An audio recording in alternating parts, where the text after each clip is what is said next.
Good morning, everybody, and welcome to British Skydiving AGM 2026. I'm missing Adrian. I'm missing my hype man to bring me on. So, Adrian, shame you're not here.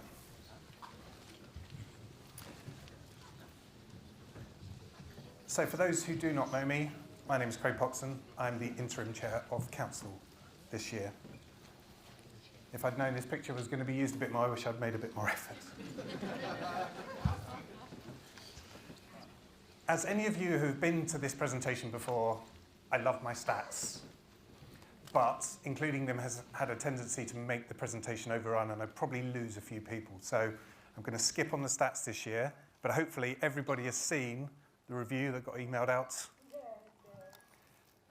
And if you haven't, there's a QR code on the screen if you want to scan it to see that. Also, at last year's AGM, we presented some articles to the membership to adopt. And unfortunately, they failed, and for a number of reasons, partly due to lack of communication with the members, and that led to some surprise for the people that hadn't seen them and some uncertainty. And we had committed to revisit those changes and bring them back to the AGM this year. Unfortunately, events have overtaken us, and we're not going to bring them back at this AGM. We did think that we were going to bring back some housekeeping changes. Sorry, just to go back a second. Those changes involved things like changing the ratio of independent non-executive directors to the non-executive directors. Problem is, changes to articles require a longer period of time for notification of the members than the other resolutions, such as subscriptions. If you've read the papers, you'll be aware that we haven't yet received our insurance quotes premium for this year as part of the membership. So we were holding off in the hope that perhaps we might have that premium in advance of this meeting that we could present to you. So we had to make a choice whether we were going to put the resolutions out separately or wait. So unfortunately, time beat us. So the board decided not to include those changes to the Articles of Association this year. So they are included in the bundle, in the pack there, but that's just for reference. There are no changes to the Articles of Association this year. Does that make sense? Is that clear? Thank you. In that bundle is the agenda. Everyone should have received that and downloaded that. Item number 2, apologies for absence. I haven't been informed of any absence apologies this year. Conflicts of interest. If you have any conflicts, please abstain from any of the voting. Item number 4, confirm the minutes from last year's AGM held here on the 8th of February. Could I have a proposer? Fanny, thank you. And I will take Simon as the seconder. Thank you very much. Anybody against accepting those minutes? Any abstentions? I'll assume everybody else is in favour. So we did hold a proxy vote as well for those who couldn't be here today, and I think the results were overwhelmingly in favour as well. Now it's time for the main part, the review of the year and a summary of our future strategy.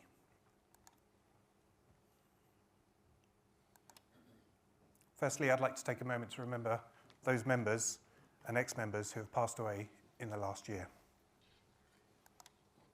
Ted Aldry, Jade Damerel, Gary Laurie, June Kennedy, Alan Russell, Adam Harrison, Belinda Taylor, Liam Byrne, Brendan O'Rafferty, Ted Dewar, Keith Jones, Darren Walsh,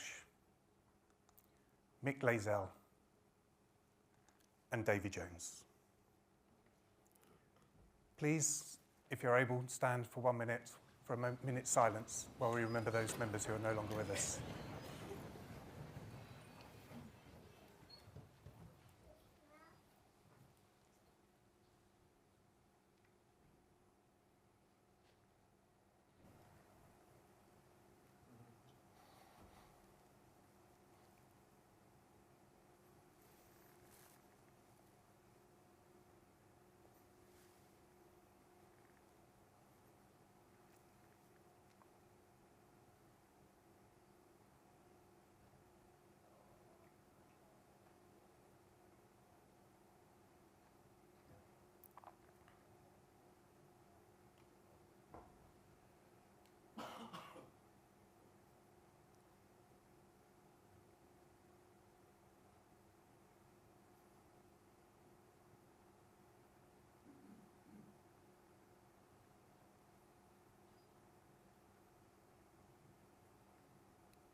Thank you very much, everybody. Please be seated.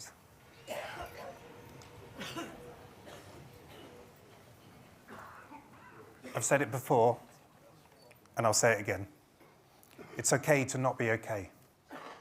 If you're not okay, please talk to somebody. And equally, everyone, please check in with your friends.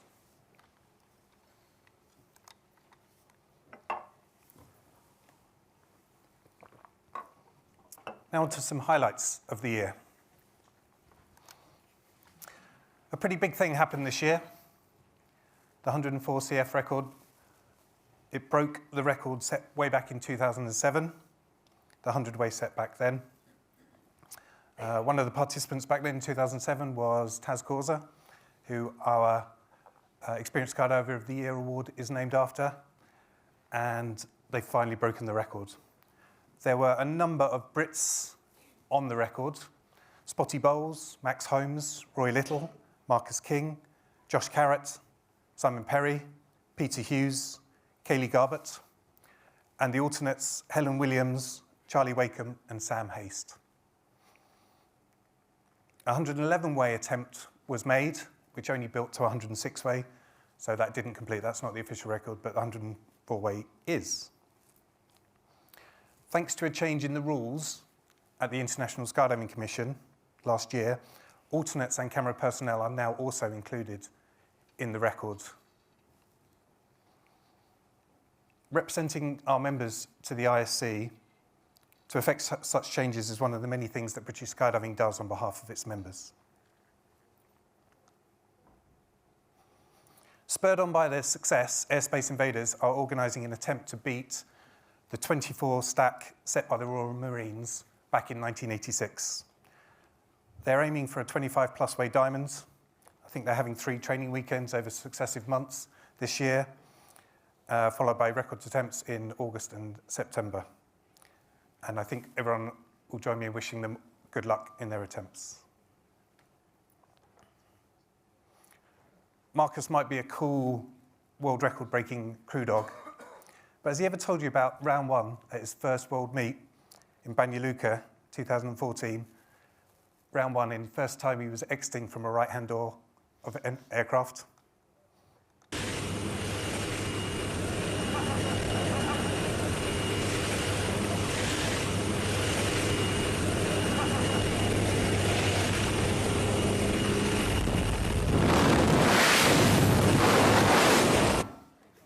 Sorry, Marcus, couldn't resist. Are you in here? Don't think he is. You can watch it later. Dean Fisher. Hi, Dean. If you've been to Langer, many people will know Dean Fisher, not just because of his jokes. Dean is a legend, and I don't use that lightly. His first skydive was 1966. There's an old photo of him. I think this was in the 60s sometime, Dean, is that right? The 73 on the Para Commander. Yeah, about to jump into Havilland Rapide, checking some gear. In 2011, Dean was recognised with a Royal Aero Club Certificate of Merit. At the time, it was estimated that he'd helped over 20,000 students at the time. Then in 2014, he was the cover of our 50th anniversary edition of the Skydive the Mag. And then again, in 2017, he was awarded the bronze medal by the Royal Aero Club. Now at the age of 87, is that right for me to say, Dean? And 60 years in the sport and nearly 10,000 jumps. It's a remarkable achievement.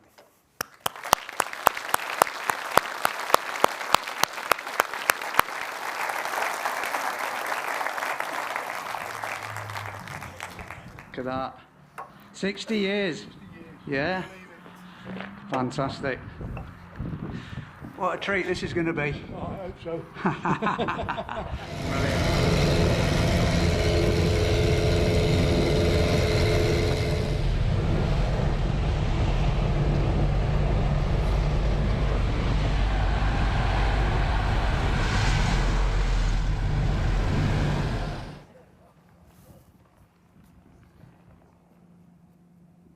Yeah, buddy!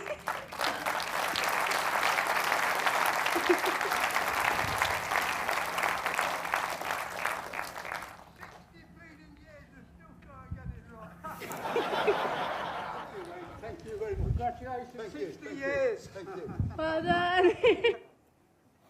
Well done, Dean.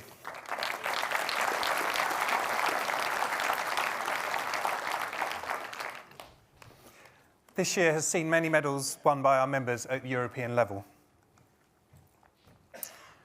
At Tiger, is that right? Tiger? In Holland in August this year, there were several competitions. Kate took bronze in 8-way.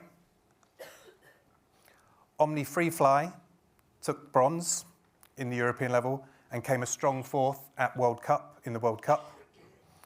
Some news hot off the press is that Dan has been awarded an Aero Club award and will be receiving that later this year. At Hernems in Austria in September, Anna Lee won bronze, female bronze, and Paige Smith bronze in the junior female event. In Eloy, September, Danger Pants took bronze, CP freestyle. Curious how Danger Pants is translated in sign.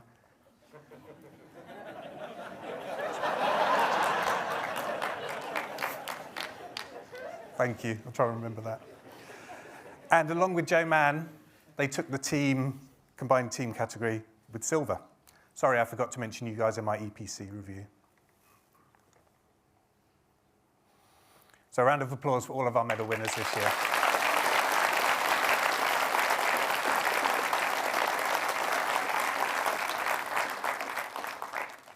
So much more I'd like to cover, so little time, and in the interest of timing, I will move on.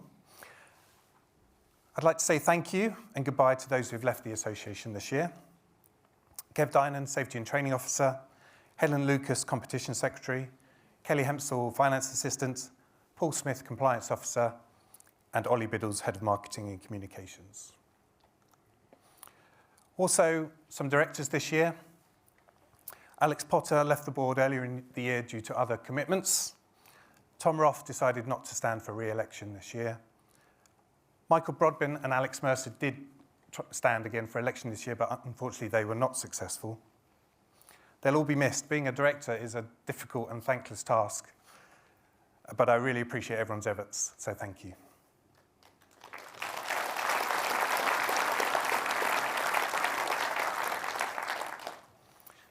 Would like to welcome some new staff to the association. Hopefully you've met most of them, but if you haven't, I'll give them a quick introduction. We have Sasha Jackson, Membership Services, Lucy Mancy, who many of you will know. She was initially hired as the Skyfall Operations and Support Lead, but she's now double hatting, taking over from some of Ollie's tasks in the communications. Lizzie Butcher is here as, missed Hans, sorry Hans. How could I forget Hans? Hans, new Safety and Training Officer. And we also have Lizzie Butcher joining us. Lizzie's here as well today. There's Lizzie. As our new Head of Compliance and Risk, and also she'll be taking over the Company Secretary role from Lisa Moore to enable Lisa to focus fully on the demanding role of the operations and finance. Right, let's have a break from my voice. Watch some highlights and some fun times from 2025. No, we won't. That should be inserted there. Okay. I did check it yesterday. It was in there yesterday. Don't know why it's not there now. We will put it on our socials so everyone can see that there.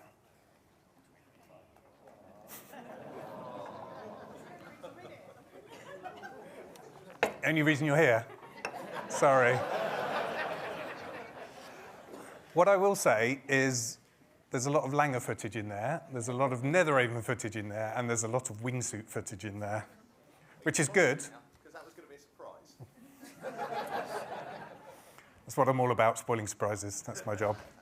So the point being, if you haven't seen any of your footage in there, perhaps you haven't submitted it. So please, next year, send in your footage to contribute to the video.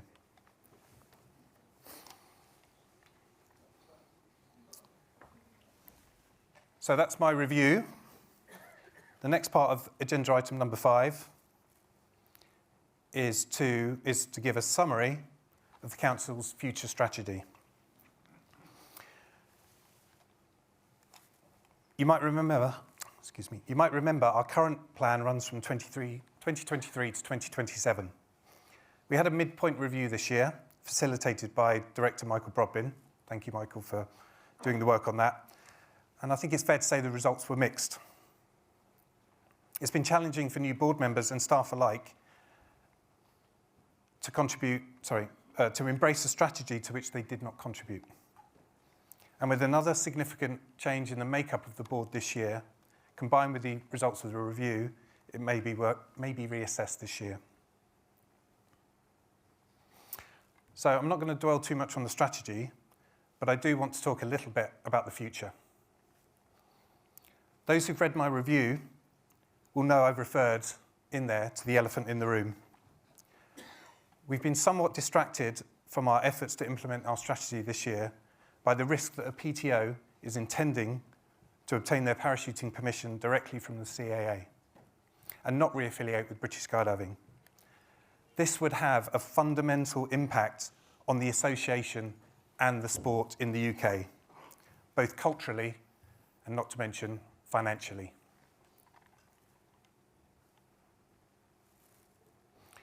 Before I talk about the financial impact, I'd just like to remind you what it is that British Skydiving does for its members and its stakeholders.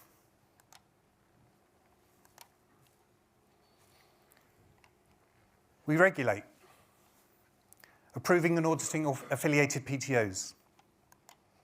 We educate, running instructor training courses. We stay safe, maintaining the highest safety standards in the sport. We fund development events and our international competitors. We compete, coordinating nationals and selecting competitors for World Cups and championships. And we represent many ways, including today, the Expo. So apart from regulating, educating, safety, representing competition and funding, what have British Skydiving ever done for me? Pretty much everything we do touches all aspects of our sport. The assurance and the insurance that we offer is intertwined. To separate out those aspects that people may or may not choose to use, may not choose, would affect, because everything is connected and would disproportionately impact both administratively and financially. Take, for example, our largest discretionary spend, which is competitions. Whilst only 10% of our members compete, as an association, we endeavour to promote excellence. And that in turn inspires our members and the public to skydive. We'll be recognising some competitors later who have given everything to achieve and are an inspiration to us all, despite the minimal financial support that the association has been able to offer them. If we ask only those who utilise the service to pay for it, then it may become unviable. You may argue that if something is not self-supporting, it shouldn't survive, but I think we would all be poorer as a result. I'd like to remind you how we fund the association. Your membership fees are made up of two parts: the insurance and the British Skydiving element. Insurance is dependent on our claims history, our safety record, membership size, number of jumps a year, and the market. Since all members can benefit from the complete service that we provide, it is fair that all members contribute equally. Everyone who skydives contributes to funding the framework that facilitates our sport. Since there are approximately 10 times as many students, predominantly tandems, as there are full members, is it not reasonable that the ratio of subscription fees correspond? As you all know, with inflation, things get more expensive. As with most businesses, these costs are passed on to our customers through membership fees and have increased roughly in line with inflation over the years. Drop zones act as agents on behalf of British Skydiving, purchasing all their tandem students' memberships on their behalf and pass that payment on to us. We have offered the ability for tandem students to purchase their memberships directly, but drop zones haven't chosen to take advantage of that facility. Drop zone owners, operators, PTOs, they have concerns about members making decisions, financial decisions, via the board, the recommendations from the board, and via events like this, the AGM, where you vote on those decisions, that they believe impacts them financially. Every piece of governance advice that we've ever received has recommended against businesses having direct representation on our board, which is why we have the Drop Zone Owners and Operators Special Interest Group as that interface between the association and its commercial stakeholders.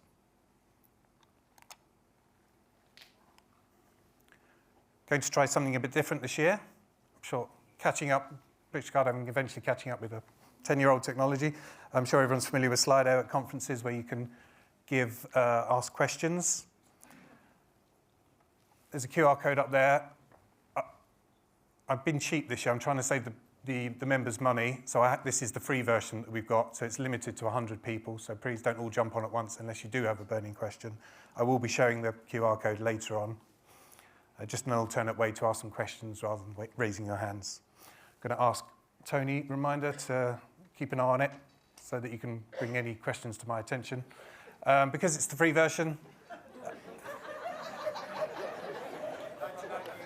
I have to tell him 3 times everything. It is unmoderated. It is anonymous. Please be kind. I reserve the right not to answer any questions, given how much time we've got, and also if they're too difficult to answer. I'll ask Tony in about 2 hours' time when he might be chair.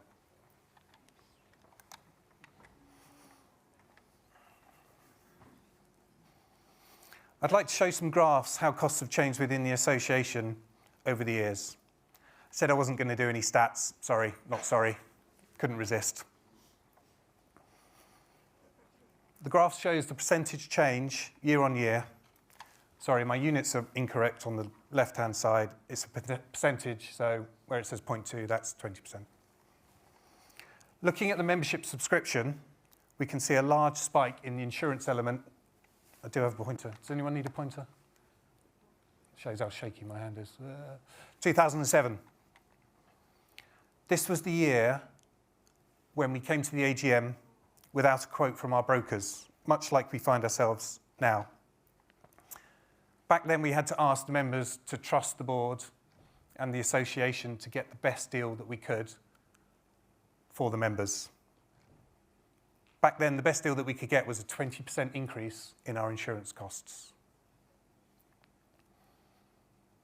But over time, those costs decreased. We switched from an aviation underwriter to a sport and leisure underwriter, which gave us access to a wider market that reduced our costs. You can see those costs reducing over the years. Even when we increased our liability from 2 million to 5 million, decreased. And then in 2020, we increased our liability to 10 million. Proved to be a prudent decision. We've had some claims recently where the reserves have been set close to that value.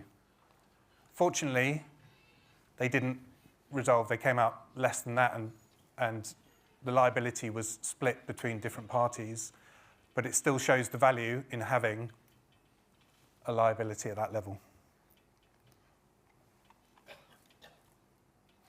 We can see there is a rise in insurance prices towards the end. There's a plateau in 2020-21, that was COVID, but we can see a rise after that as the market made up for COVID. Not to mention the rise in inflation that we've experienced over the past few years and increased claims. Having said that, cost of our insurance is still less than it was 2006.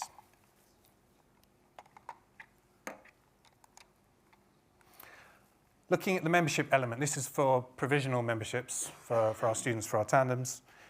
We can see a steady increase with inflation, about 3% initially, up until 2014.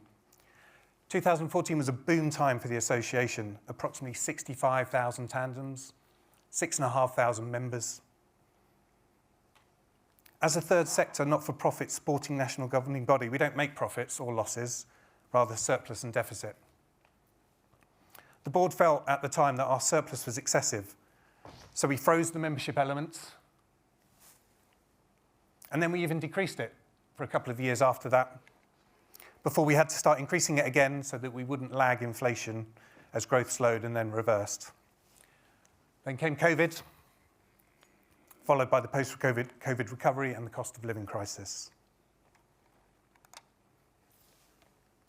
There has also been a recent increase in the last couple of years, a large part which is down to inflation, but also increased costs through initiative to promote and drive growth, such as a new membership system, restructuring, and staff roles. And that cost is shared between fewer members. But even still, the trend is only slightly increased over time. So this is the combined cost of the membership and the insurance, and you'll see that it tracks and reflects the insurance element.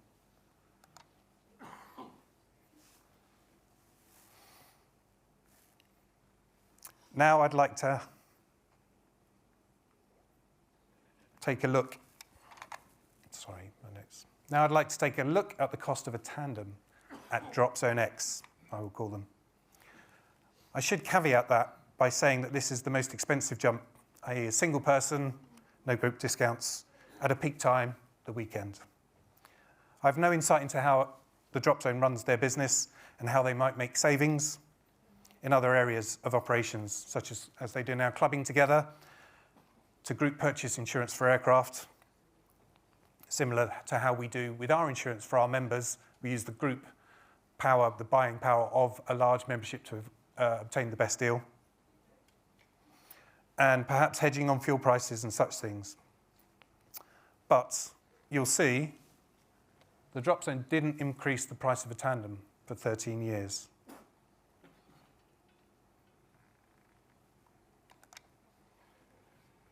However, the cost of an experienced flight ticket has increased 5 times over the same period. I say this not to aggravate our partner drop zones, although I think it might. We cannot skydive without our drop zones, without our stakeholders, without our partners. And they are a costly business, expensive business to run. And I think we all appreciate that, the benefits that better aircraft, better facilities bring us all.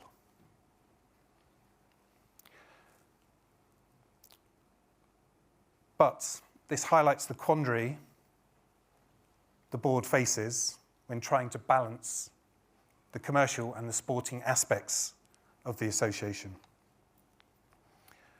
With pressure to reduce fees on tandems means our costs of running the association must either be applied, must be spread elsewhere, i.e. to the full members, or reduced.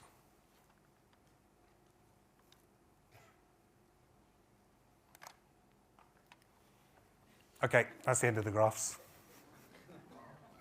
Hopefully I haven't lost everyone. Of course, savings can be made, and they will be. But what would remain of our service? As a not-for-profit governing body, our margins are slim. We hear some dissatisfaction from our members about the value that the membership provides. I think we offer good value. Don't get me started on our gold-plated insurance policy, which is unique in the market in that we mostly pay it quarterly in arrears, and we only pay for what we use. Also, it's a blanket policy that covers everyone: packers, instructors, riggers, videographers, DZ controllers, everyone. There are no gaps in our policy, no excess, meaning nobody risks being sued as an individual, and everything is handled by professionals.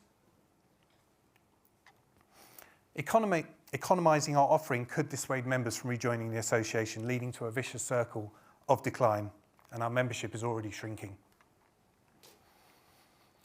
If the costs are to be absorbed further by full members, it's imperative that it's understood and accepted by everyone to keep the sporting commercial hybrid that we currently enjoy. Whilst our membership fee is relatively modest, especially when considering the cost of our sport, for every £1 reduction on a tandem membership equates approximately to an additional £10 on full members. Maybe everyone is happy to pay more so that the cost of a tandem and get people into the sport remains the same. But in an ever costlier world, everyone will have that financial line when skydiving becomes too expensive for them and perhaps no longer jump in the UK. A reduction in members leads to a smaller pool from where we draw our members, our instructors. I've seen through adverts and heard from the drop zones themselves that they are struggling to recruit their workforce. In a post-Brexit world, it is increasingly harder to hire staff that do not have a right to work in the UK. It seems apprenticeship programs are insufficient, as we've seen from the exhibitors' stands today. There is a drop zone here trying to recruit skydivers rather than people off the street. The bottom line is that fun jumpers are our lifeblood. I often hear the argument that perhaps instructors should pay more since they make a living out of the sport. And there's an element of logic to that. But the same concerns apply regarding the impact increased costs would have on retention in that cadre. It's difficult to make a living as a skydiver in the UK, an island that juts out into the North Atlantic with our weather.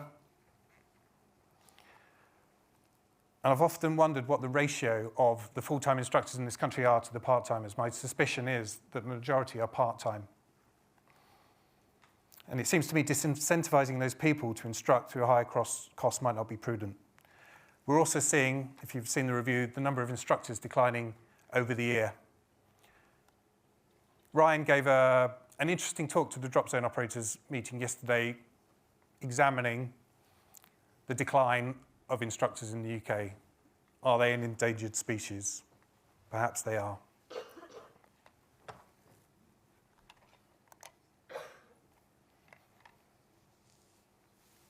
Sorry, I tried to keep AI out of my presentation, but I couldn't resist, so I started playing with it towards the end. For our association to be fair, costs, I say, should be spread widely and evenly to avoid disproportionately impacting smaller cohorts, which will ultimately impact our sustainability and the ability to maintain our assurance and insurance, as well as many other services that we provide. One of the things we introduced with good governance was the staggering of election of directors to the board. The idea was that we would not have a massive turnover in the board, and that would ensure stability, continuity. Unfortunately, due to a number of reasons, that hasn't happened this year, so we still find ourselves having an election for 7 seats out of the 10, 6 of which have been filled by new directors. Some of those will have a steep learning curve this year, and I'm excited to see what the new composition can bring about. But the new board faces a huge challenge this year. Should the PTO disaffiliate, and I really, for the sake of skydiving in this country, hope that they do not, there will be a large loss of income to British skydiving that will need to be balanced. If they do choose to remain, the challenge is to keep everyone happy whilst balancing the books. I'm a believer in when bringing up a problem, that a solution should also be offered. Part of me believes that what we have, whilst not perfect, is the fairest solution. But I also recognise the desire for change amongst our stakeholders, and that the definition of madness is to keep repeating the same thing and expecting a different outcome. My worry is that what we have will be irreparably broken. And as the song goes, you don't know what you've got till it's gone. But I hope at least everyone has a better understanding of the challenges that face us all.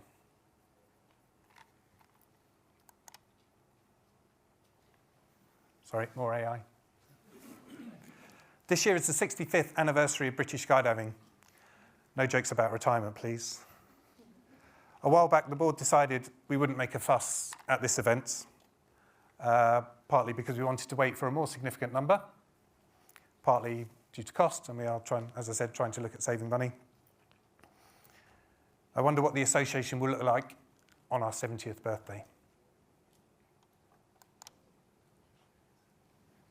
Have we had any questions, Tony? Oh, yeah, loads.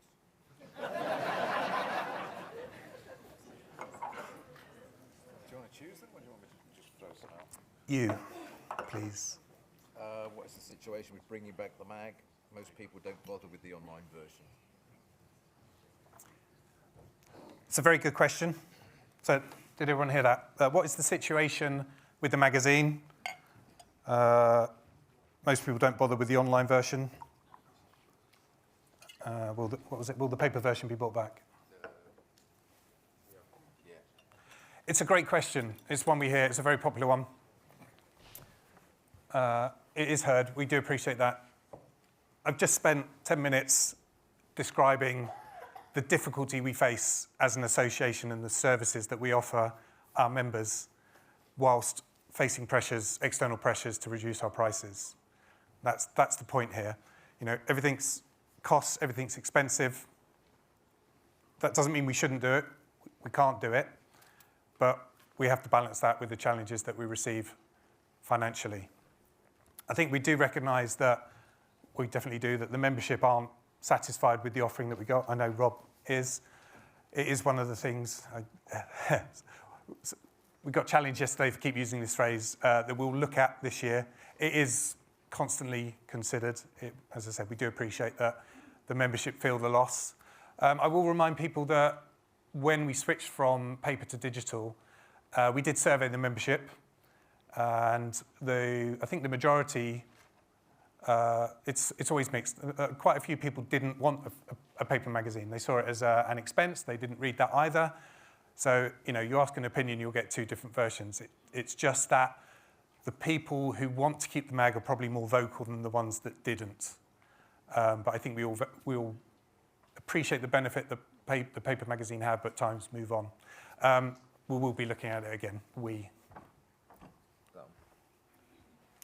Can the association regularly share the number and nature of claims put forward for the last 10 years? This would help us. Perhaps. We've shared them with drop zones in the past. Generally, for obvious reasons, they're confidential. Unusually this year, there was a case that made it into the press. I don't know if everyone saw that, but the claimant was named. It was quite a big claim. It was the one I referred to earlier, actually, that potentially could have been up to or over our 10 million liability limit. As I said, the liability was split. It was split between us and the medical practitioner that signed the person's medical certificate. So actually, I think we shared that cost, but our costs were a lot lower than the other claimants, the other defendants. So yeah, I think there is a lot of value in sharing that information where we can, so that members have a better understanding of the challenges that we face. As I said earlier, our insurance policy is gold-plated. It's a bit too good. If a claim is made, you don't see it. It's taken away from you. Unless it goes to court, you probably never hear of it again. So people don't really appreciate the benefit that offers, because it is hidden away, which is great in terms of stress and concern, but in situations like this, people don't appreciate the risk and the cost potentially that our insurance can amount to. You've explained that the benefits British Skydiving provides to PTOs. Do you know what benefits the PTO hopes to gain by moving away? If so, what are they? I tried to be very careful in my presentation. I'm treading a fine line here. As I said, I'm not trying to upset anyone. I'm not trying to make the situation any worse. Clearly financial. You know, I've talked about money a lot. You know, there will be, I said in my review, if anyone read my review, the PTO feels that their members are overinsured and don't use all the services that we offer. As I said, I argue that they do indirectly, because they benefit from the whole framework that we have. So ultimately, or primarily, I think there's a big cost factor to that. And again, this is the argument I'm trying to explain here, with the balance that we have, that tandem students are paying membership to the association to fund everything that we do in skydiving, and the PTO doesn't wish to contribute to that. They think the money is better spent elsewhere. And also there's an element of, sorry, Tony, of control as well. You know, British skydiving aren't perfect. We have our ways. It was mentioned yesterday, BPA used to stand for banned parachuting altogether. I said we have the highest standards of safety for skydiving in the world. Some people argue it's too high. That itself is a barrier to entry for people, or it doesn't help with retention. It pushes people away when we have certain rules. So, and a separate body would be able to set their own rules, perhaps. And that might be another reason why they would wish to do that. Can the future council work on a better way to allocate funding and with a transparent communication about which criteria are used to decide or divide the money? Is that competitor funding or fund? Because funding I tend to use, it doesn't say. It just says funding. So does anyone want to own up to that question? Is that anonymous? I think they're all anonymous on there. Some people put their names down. I'll be checking later. Yeah. If it's competitor funding, yes. You know, we're a member association. We shouldn't. We try not to do things in secret, in isolation. To make rules that nobody's going to want or abide by or subscribe to or agree with is not what a membership association is about. So it should be transparent. Apologies if it's not. If it is about competitor funding, we've changed over the years between funding our best medal winners and spreading it between every competitor to give them an opportunity to compete at the world level, to inspire them, to give them experience, and to promote those. Neither have been perfect. To sponsor, and Anthony brought up this question yesterday in the fireside chat about grassroots, and perhaps it'd be better to focus on one team. I tend to agree, we've done that in the past. The problem is it's an arms race and it comes down to money. Our discretionary spend on competitions, it goes up on an on year and it goes down on an off year, but I think it averages out around £100,000 each year. And I think even if that was all given to one team, we'd probably still struggle to medal in some of the disciplines. So, as I said, we've changed over the years. It went to allowing more people to participate. That equally causes frustration. We spend a lot of money sending people. I think we've done quite well this year with the medals. Could always do better, given the money that we've got, that we've had to spend. But as I said, we have those pressures from outside to reduce our membership costs. So this is the balance we're trying to find. We can, but it costs. Sorry, I've slightly rambled there, but I hope that answered the question. Yeah, I think there's quite a number of interesting ones that are sort of more detailed, like, changings for hand cam and things like that, which we better answered at a different forum. And definitely, please do ask the questions. We've got forums for that. There is actually one other one that says, which might want to be the last one as we want to keep to the timescale, which is, what is the song You Don't Know What You Had Till It's Gone, and can you sing it for us, please? Seems to go. I don't know what you got till it's gone. Pave paradise, put up a parking lot. Should have prepared for that. That is not my pitch. I don't know why I did it in that pitch. Don't give up your day job. Pave paradise, put up a parking lot. Joni Mitchell? I believe so. Yeah. That's it, Big Yellow Taxi. Yeah. Been redone many times over the years, so not so old. Did I say old? Somebody told me to take out the word old yesterday. Brian, thank you. Did I put it back in? I knew I would. Okay. Sorry if there are any questions that went unanswered. He's your man if you want to get them answered in about half an hour's time, an hour's time. Okay, moving on the agenda. Item number 6, to receive and adopt the annual report of directors and the annual accounts for the year ending June 30th, 2025. Were there any questions on there about the accounts? Anybody have any questions? Good. So I'm looking for a proposer, please. Laura, thank you. And a seconder? Noel, thank you. Anybody abstaining?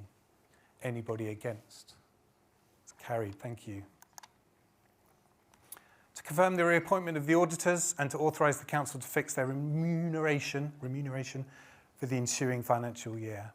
So 3 years ago, we put the tender out for our auditors, and they were appointed for 3 years at the time.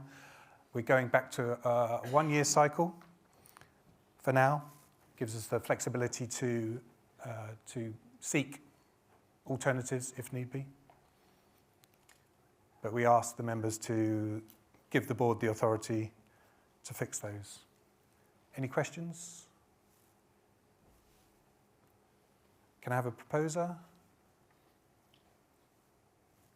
Thank you, Fanny.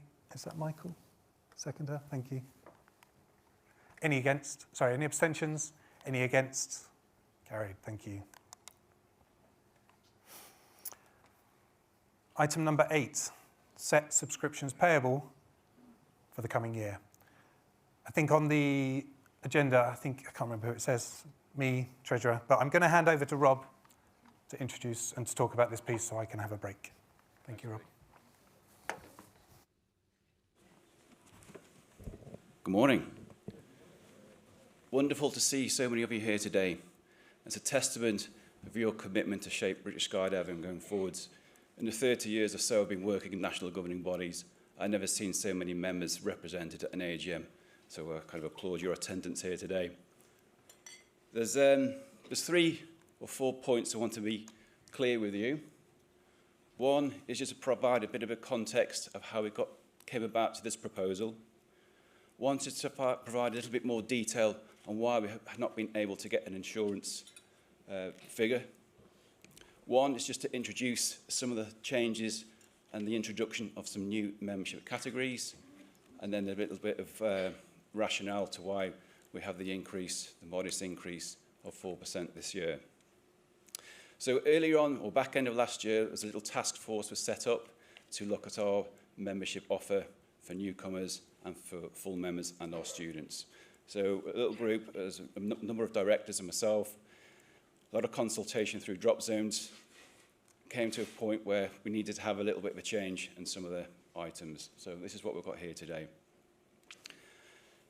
The insurance, as Craig alluded to before, there's been a recent number of large claims on our premium. The one that we talked about before was a couple of mil, and another one 18 months ago was just circa $1 million. And the unfortunate tandem fatality has been reserved at $1 million, and that's going to be in the future. Underwriters normally have a catastrophic insurance payout on average every 10 years. Where we are with our premium at the minute, we've got 3 in a very short number of years, in 3 years. So that's only going to do one thing to the premium, and that's going to probably put it up. Off the back of that, that gives us an opportunity. We've been working tirelessly with our broker, Romero, and we've gone out to market to see if there are any more competitors, any more competitive premiums to help continue with our price points going forwards for yourself to be able to skydive. We've had some promising discussions of late. I can't say we haven't not been given any indicative figures, but what is encouraging that there are underwriters out there who are prepared and willing to underwrite skydiving. Our intention is to communicate, or Romero recommend an underwriter to us in the next couple of weeks. And as soon as we know that, and then on the price structure of that, we'll inform you straight away. That's probably going to be towards middle to end of February. That's a very, very rough time scale, so it might move plus or minus 1 to 2 weeks. So please bear with me on that. You might see on the screen there's a couple of subtle changes. The full membership remains as is. It's a full membership. There's no changes there other than the 4% increase. The provisional student membership, that has now changed. That is no longer. We have a tandem-only membership, okay? And the purpose of having a tandem-only membership is that it's valid just for one jump, as a provisional was for multiple jumps over a period of 12 months. This membership is valid for 12 months because the customer might buy it in March and jump in August, but it's valid for 1 month. And also it's valid between the gap if you're doing ground school and there's inclement weather, you jump at another weekend, it's still valid for that. So we have a tandem-only membership.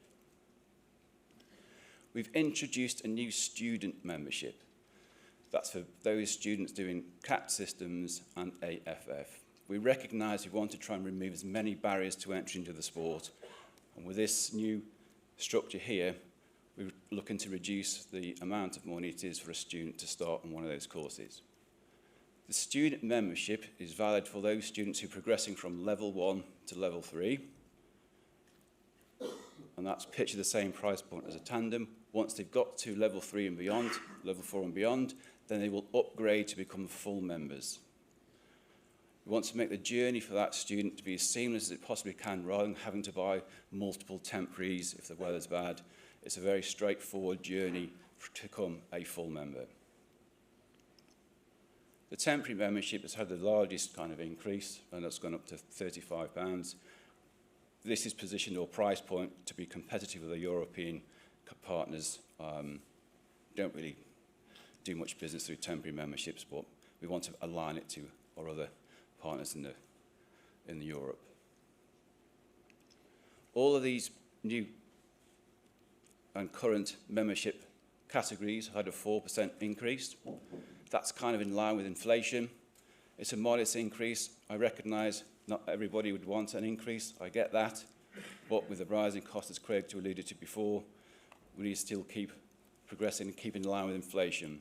Because you saw one of the graphs earlier on, when the membership fees were frozen, that's great, but unfortunately there'll be a big jump in the future, and we want to try and keep our membership fees as consistent as we possibly can. It's over to you to vote on that, but I will take any questions from the floor.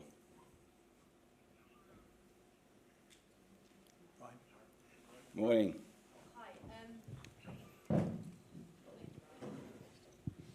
Does the same rule still apply for a student, for example?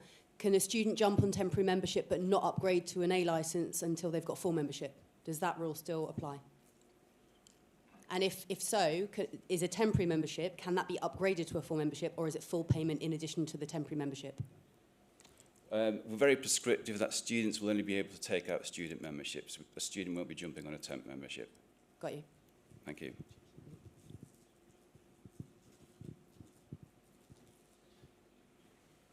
Without further ado, thank you. Oh, sorry. Rob. So actually, not one we were chatting about last night. Just the temporary membership. We have a lot of people. Jim organises the FLS event. A bunch of people come over from Europe. It kind of seems unnecessary to, it's not a big amount of money for the organisation, but it's a relatively big bump. The fact that France might charge the same, I kind of don't care. Can't British skydiving be better? Yeah, possibly, but we see it as a premium product, and therefore it commands a premium price point.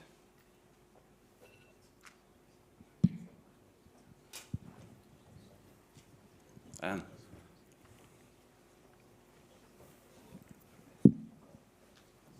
Why did they stop making the student upgrade pro rata for the number of months remaining in the year, so then they then renew as a full member at the same time as everybody else? It became a flat rate, so even if they only had like 2 months left, it was the same amount as somebody with 11 months. The upgrade will be prorated, as it currently is. Okay.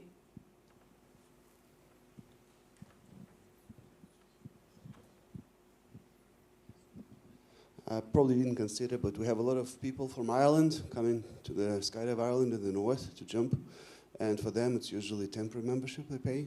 In the past it was reasonable, now it seems a bit high, because some of them will come 2-3 times a year, and that's it, and buy temporary membership each time. So it'll be quite a lot. So back to that same question, if you have a temporary membership, can you upgrade to the full during the year, to the full membership? Yes, you can upgrade from temp to full. We actually encourage that. Okay, so thank you, Rob. Thanks, Craig.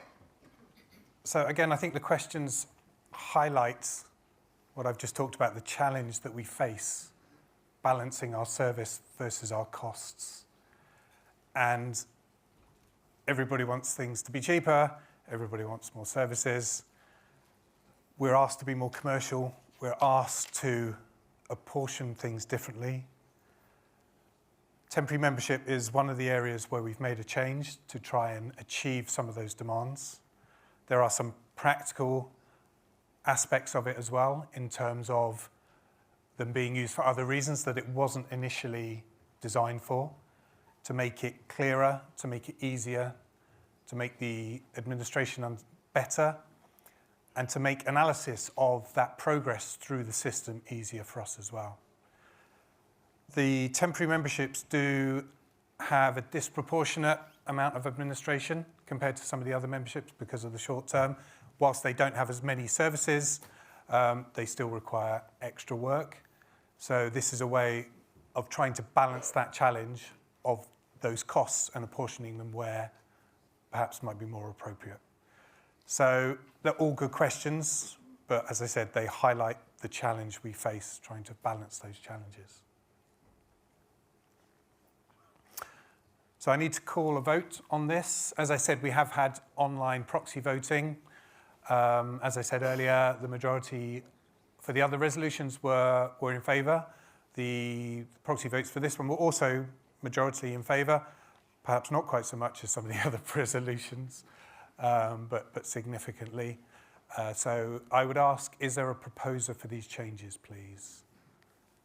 Thank you. Yeah, and a seconder. Thank you, Laura. Any abstentions? Thank you. Life members, judges, conscientious objectors. Any, thank you. Directors, yes. Future directors.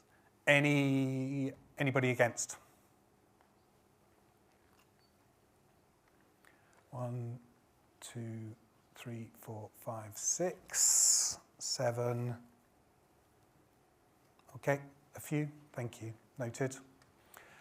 And those in favour? Everybody? Thank you, I think that's carried.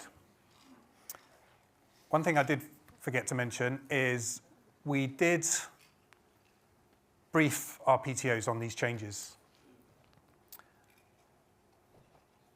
It's important that we work in collaboration, consultation with everyone, with our members, and especially our stakeholders, our businesses that support us so vitally. The PTOs, I think it's fair to say, are in favour of this. They would like to see more change, but they do recognise that is a first step towards a change. And they're still, everybody wants more change, and we'll be working towards that. As Rob said, the structure that we have helps us with that change. So thank you, everybody.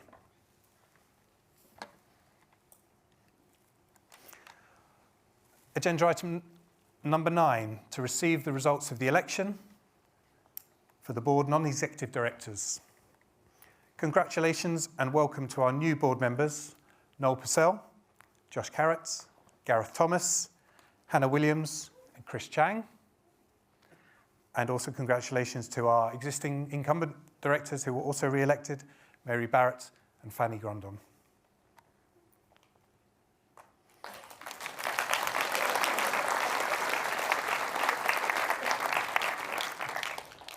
Thank you to all those who stood but were not successful, and I hope you pursue and help us in the future. Can I remind the new board members that there is the first meeting of the year, directly after the awards ceremony. That will be held in the Discovery Room in the hotel. It's down the corridor past the toilets in the north wing at the end of the corridor there, Discovery Room. All members are welcome to attend and observe. Thank you to those who also stood but were unsuccessful. Tim Gaines, Alex Mercer, Liz Warner, Michael Brodbin, Marco Bilmorizzi, Jordan Bate and Marty Dunlop put themselves forward but are unsuccessful. When we adopted good governance, mentioned it a few times, we incorporated a staggering of the terms, as I said, to ensure stability and continuity of the board. In order to do that, when we incorporated it, we built in a stagger on those terms. Initially, 3, 2, and 1 decreasing terms based on the number of votes that people received to build in that stagger so we wouldn't have a lot of seats coming up for re-election at any one time. As I said, we have a lot of seats up for re-election this year due to resignations and other issues over the years. And we find ourselves with 4 seats that have less than 3 years left on them due to the terms that were present when the people who were sitting them resigned. If that makes sense. So in order to keep that stagger, we have continued it and applied it this year so that a number of our directors have reduced terms of 2 and 1 year. So put it another way, if we didn't have that stagger, in 3 years' time, we'd potentially have another 7 directors up for a re-election at the same time. So this is why we've reintroduced that stagger to try and prevent that. I've said stagger a lot of times and I've stopped saying it.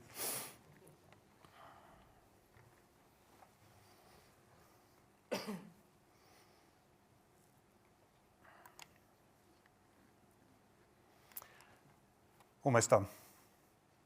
Item number 10, to close formal proceedings of the annual general meeting and have the awards after. I talked earlier about what the future might hold for the Association for British Skydiving. One thing I do know about the future is that I won't be involved. Thank you. Even though it was forced. After 20 years on the board, due to term limits introduced, another introduction with good governance, I'm now required to stand down. The chair was due to be reappointed this year in any case. When we have the board election and the results are announced earlier, that gives us time to ask the directors to put themselves forward to nominate themselves for officer roles on the board, which included chair this year. There's only been 1 nomination for chair this year. That is Tony Crilly, vice chair.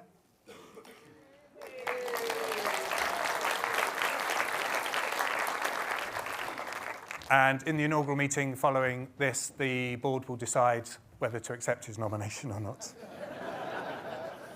So, as I said, in the discovery room, come and watch, see what happens. Since Tony is vice chair this year, and if his nomination is accepted, that will leave the vice chair role vacant. So we also asked in anticipation for nominations, excuse me, for the vice chair. Again, we only had 1 nomination for that, which is new director Gareth Thomas.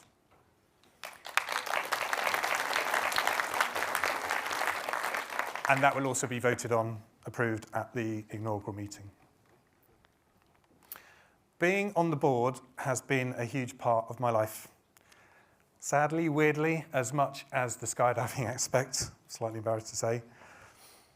My only wish is I hope I've made a positive difference. There have been some huge ups and downs during my time. I remember the madness of when I first became chair, just as the COVID pandemic hit. Having board meetings every weekend for months on end. Whilst I had a young family at home, whilst I wasn't furloughed, still doing a full-time job. But it was absolutely worth it. I'm very proud of the board's response, providing interest-free loans to our PTOs and drop zones. And we helped prevent some from going out of business at the time. Whilst there have been many other successes during my time, when we have this financial stress and pressure from PTOs to be more commercial, I can't help but think about the ones that got away. There was a time in 2008 when Airkicks was raising capital to build their 2nd tunnel, Manchester. I approached Swardy, the CEO at the time, asking what deal he could do, what he could offer for us in exchange for several £100,000 from our coffers.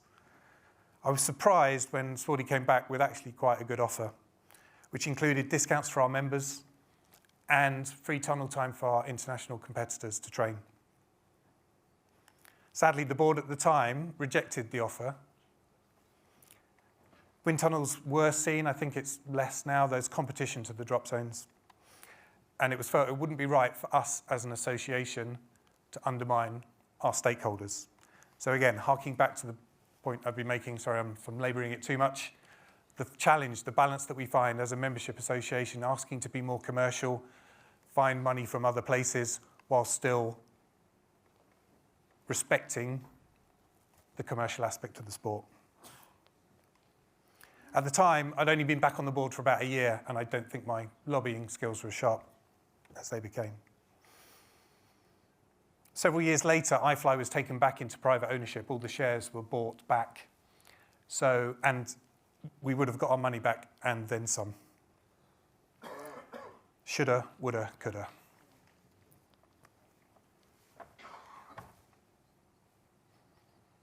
Then there was the time that I suggested the association set up its own tandem booking agency. The idea was taken to a drop zone operator's special interest group for consultation, where it was robustly dismissed by all present. It was quite a lesson left with my tail between my legs on that one. Dismissed mostly because it would put us in competition with drop zones. Situation's changed.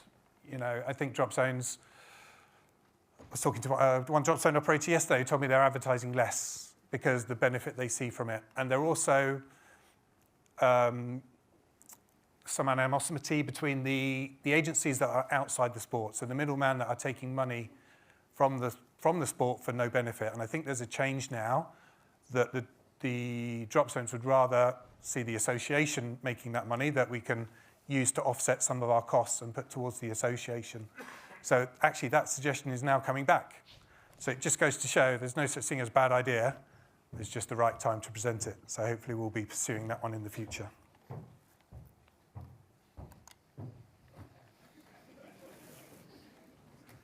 What did I miss? As both the association's delegate and alternate delegate to the Aero Club over the years, I've been a great supporter of the Trust's bursary, Flying for Youth bursary, especially because of the impact I've seen it make. The Trust changed their application schedule this year, and they're about to announce the 2026 winners shortly. But we were very successful again back in March when they announced the last lot, 14 of our members receiving awards once again. I mention the Trust for two reasons. Firstly, it's a great example of the benefits we as a membership, as members receive as being part of the national governing body that has those relationships with wider bodies such as the Aero Club.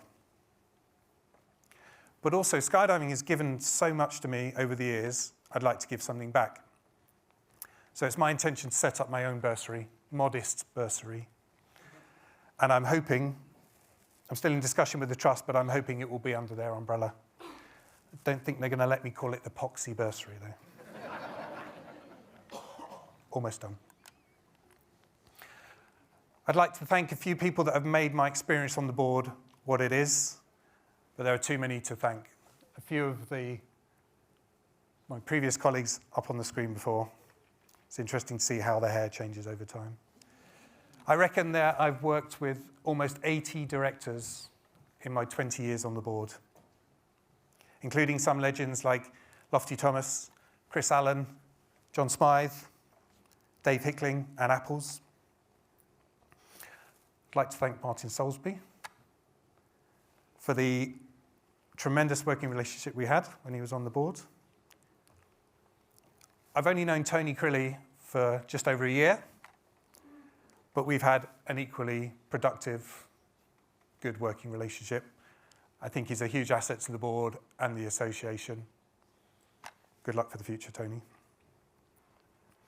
I'd like to thank all the staff over the years for their dedication and their hard work. I'd especially like to thank the Secretary Generals. Where's Lisa? I can't see. There she is. First, Martin Shuttleworth, some of you may remember, taught me a huge amount about boards, being on a board, being a director, and governance. Lisa had big shoes to fill when Martin retired, and she's been an absolute rock. Thank you, Lisa. Couldn't have done the job without them. I'd also like to thank all the members for their support and their willingness to contribute their opinions so frankly with me. I had some interesting discussions in the bar last night. Everyone has an opinion. That's what we're here for. That's what the board are here for. We're not supposed to operate in isolation. We're supposed to do it. We're a member association. We are always here to listen, to talk, to explain. Sometimes people have an opinion that might not necessarily align with our version of events, so it's always good to have a frank exchange of those opinions. So thank you to the members.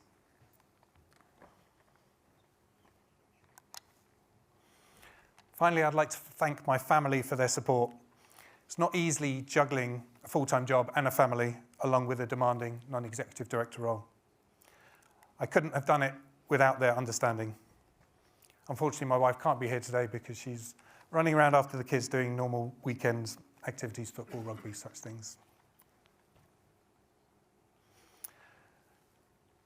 Finally, so I've already thanked the staff, but I'd especially like to thank the staff for putting on the event, the great event that we have today, especially Stacey and Megan for all the work they've done at the event.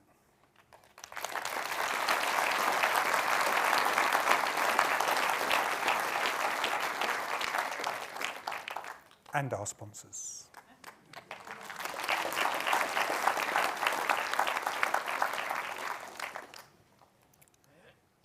That's me done. Thank you very much for indulging me.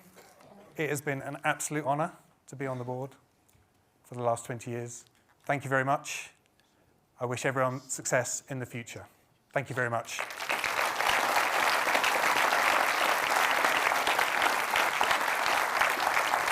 First slide of the presentation is going to be... Sorry? Going to put the video up. Okay, thank you, yes. Well, I'll start. Just about to hand over to Tony for the nominations. Before we do that, we can now show the video highlight of the year. Roll VT. When I hear it coming up like that, I just know that things are gonna end bad. I'll just keep dropping it, like there's no stopping it. Then walk with it, la la la la la. I'll just keep dropping it, like there's no stopping it. Then walk with it, la la la la la. I'll just keep dropping it, like there's no stopping it. Then walk with it, la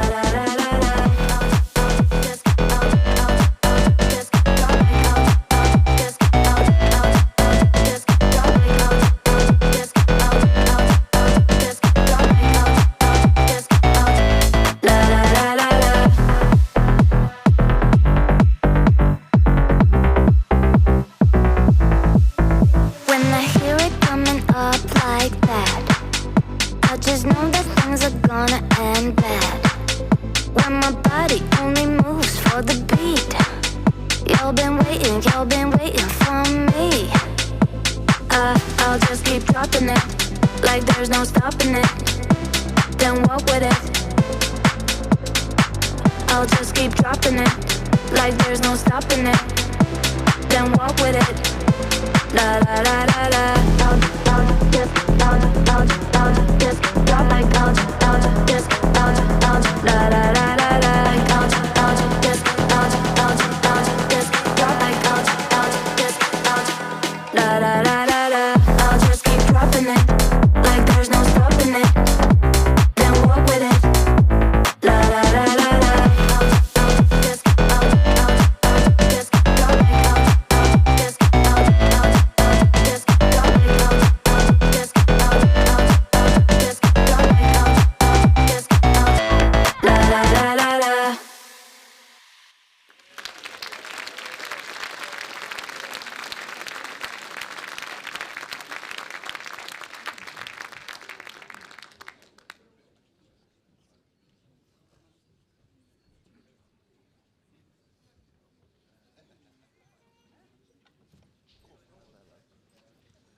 Just like to thank Epitech for another amazing edit there.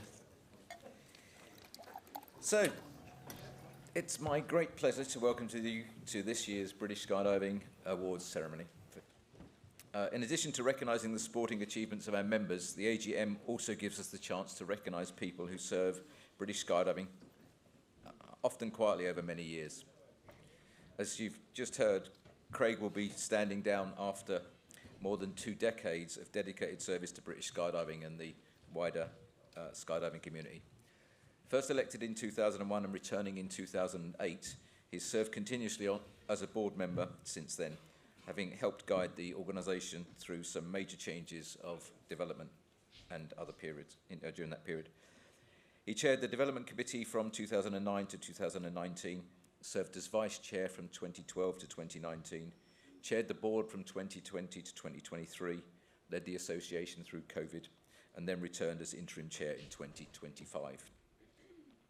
Craig has also represented British Skydiving nationally and internationally over many years, including as alternate delegate to the Royal Aero Club since 2014 and also alternate delegate to FAI International Skydiving Commission since 2017.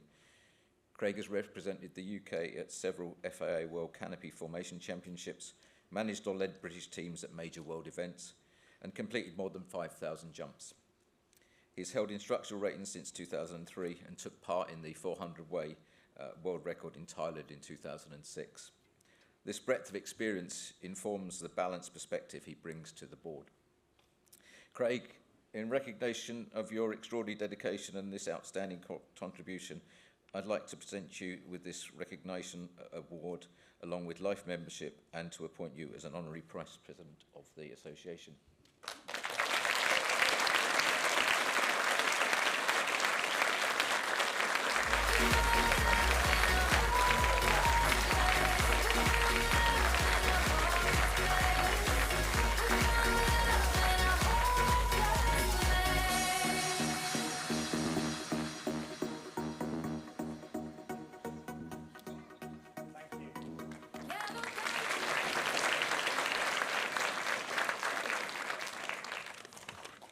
We're also delighted to confirm that Craig's wider contribution has been recognised beyond the association by the award of a Royal Aero Club Bronze Medal, which will be presented at the next Royal Aero Club. No way. Yeah.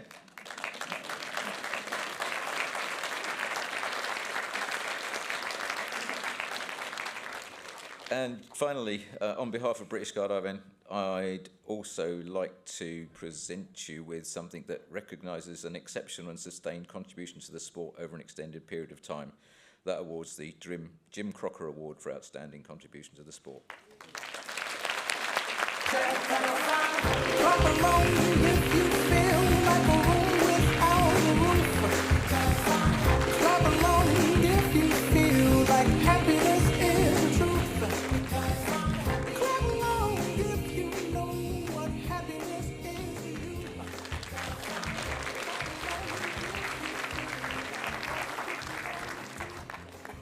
I just want to say thank you. It's unexpected, you know, compared to some of the people that have received this award in the past.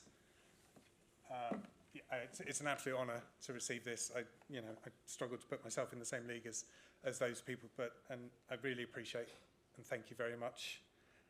It's too much, but thank you.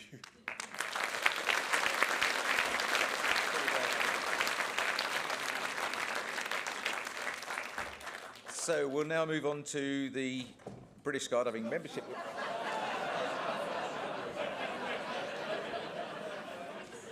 Has anybody got any super glue? So we'll now move on to the British Skydiving membership awards, and there are quite a few, which is great. Quick bit of admin. Those who are coming up for awards, I'd be grateful if you come up this way, go that way, get your picture taken for posterity, and then we'll keep it rolling to get everybody off to lunch quite quickly. So without further ado, I'd like to start with the Instructor of the Year award. The Instructor of the Year is selected by our Head of Safety and Training, Jeff, and together with the Safety Training Officers. The award is given to an instructor who has gained their instruction rating within the past 12 months. The criteria for selection include the instructor's performance during the course and their ability to be the type of instructor that students would be comfortable going to for advice. This particular candidate has demonstrated a consistently professional standard throughout the courses that they've attended. They've showing strong ability to accept and incorporate examiner feedback. Their positive and hard-working nature, coupled with the recent achievement of an advanced rigour rating, have contributed to the safety and training team's decision to award them, to nominate for the award. And I'm delighted to announce the Instructor of the Year for 2025 goes to an instructor from the Pilgrims, Fabian Eek.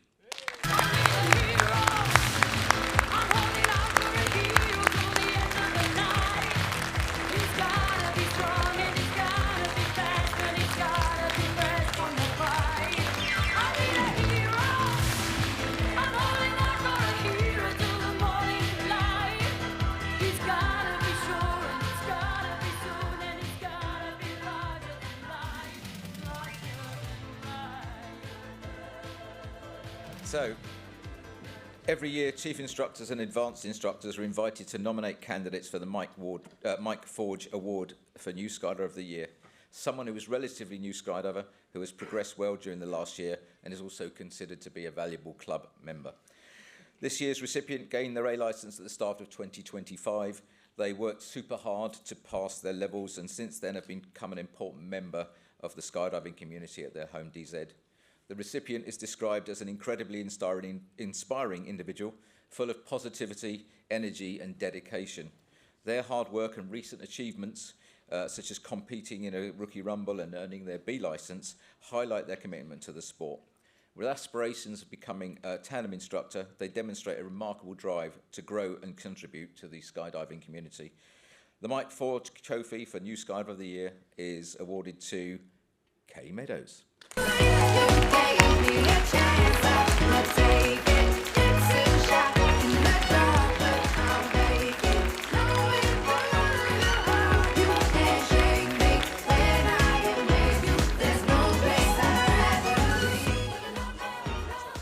Anybody likely to accept that on her award from Langer, please? Josh, thank you very much.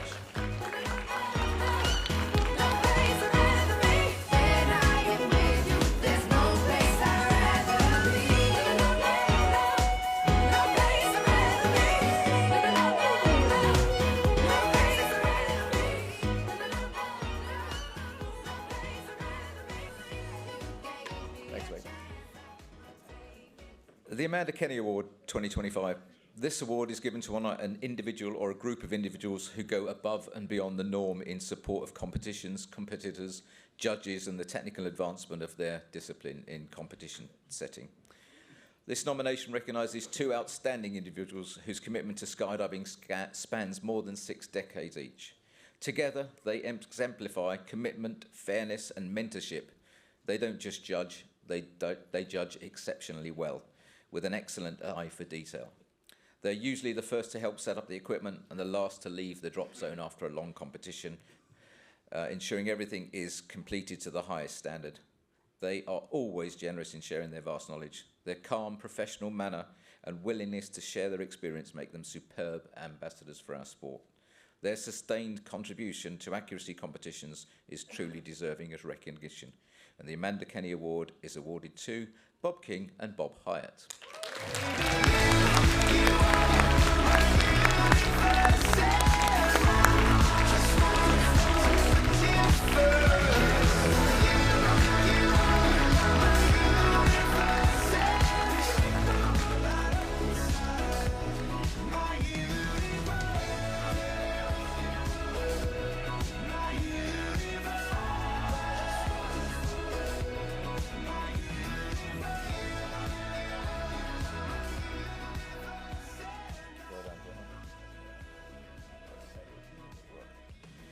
Life Membership Certificates.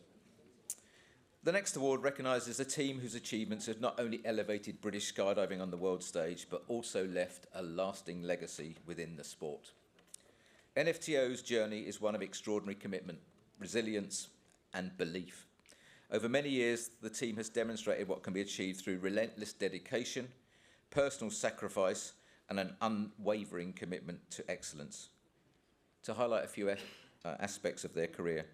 2016 saw them place as bronze medalists in the World Championships, and they also got a BBA Certificate of Merit in the same year. 2018 brought them one step closer to the top, placing silver in the World Championships and obtaining the Prince of Wales Cup. The World Cup in 2019 saw them again take home silver before finally touching on their crowning achievement, winning the World Championships in female four-way formation skydiving in 2022. This stands as a landmark moment for British skydiving, marking the nation's first world title in this discipline since 2008.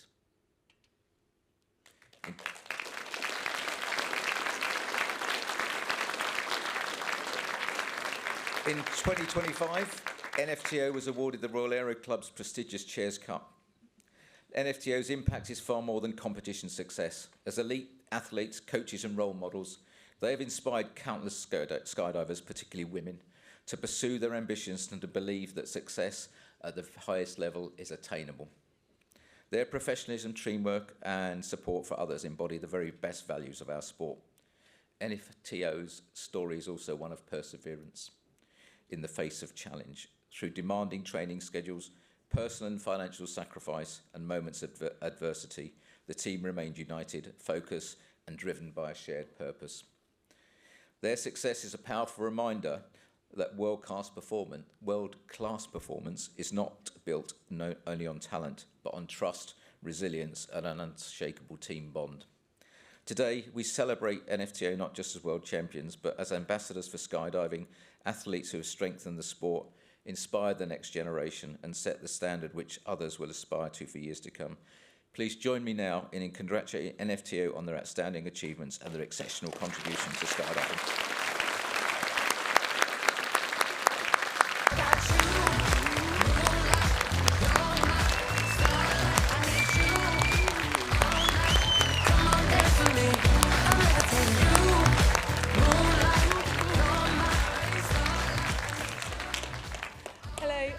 For those that don't know me, I'm Anna. I'm one of the founding members of NFTO skydiving team.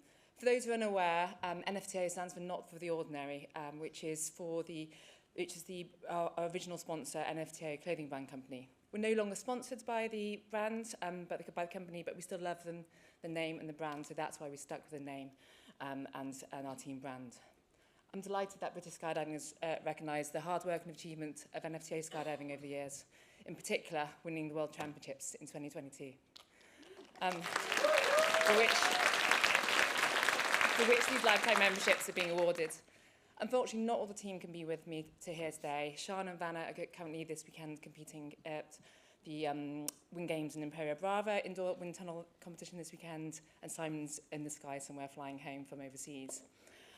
But we as a team, all five team members in the 2018-2022 lineup are all still incredibly close and always will be.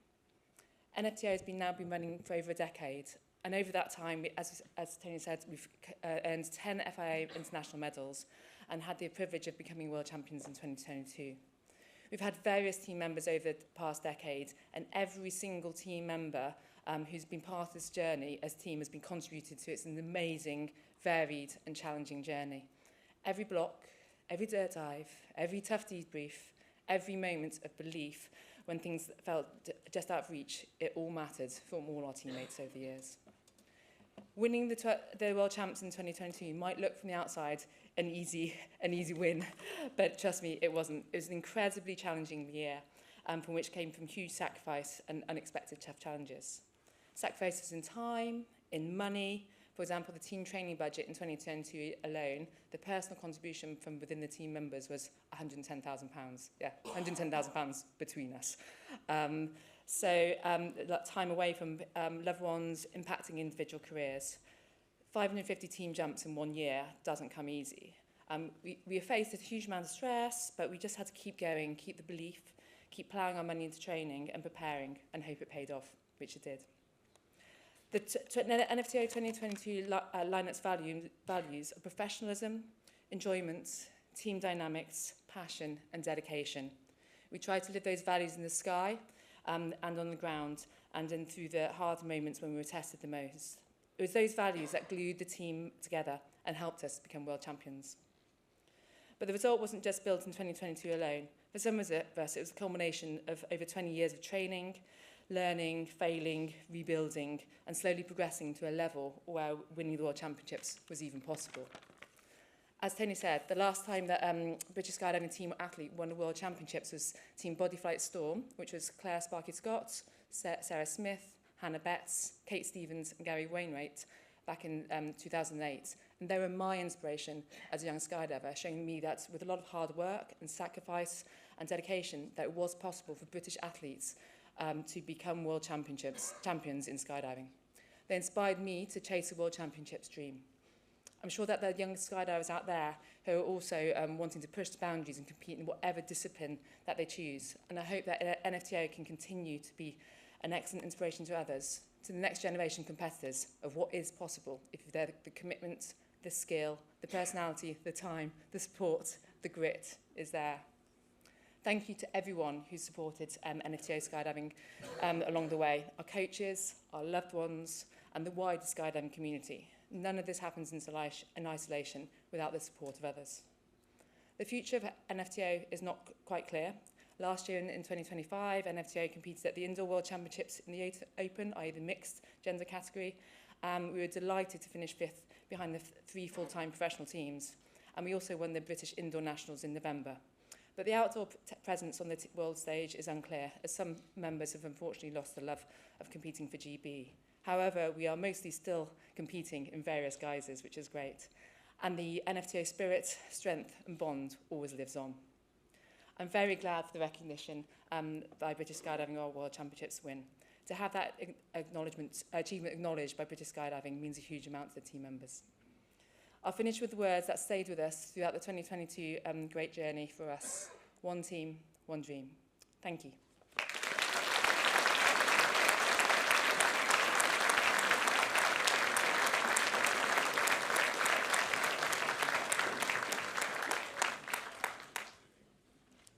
Excellent. Right. Years in the sports certificates.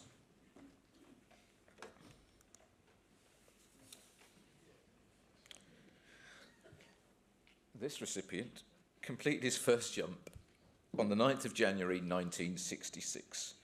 In recognition of the incredible achievement of being involved in the sport for 60 years, we are delighted to award the certificate to Dean Fisher.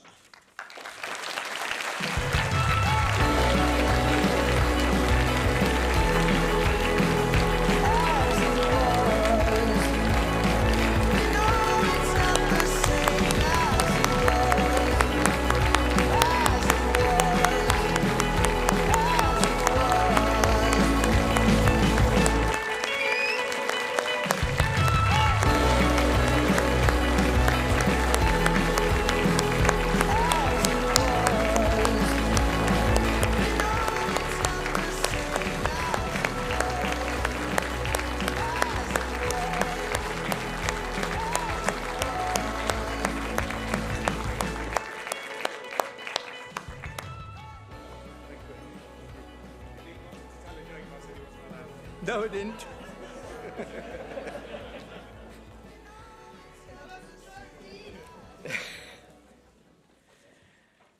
So, now on to 50 years in the sport. Esther Reynolds and Pete Stone.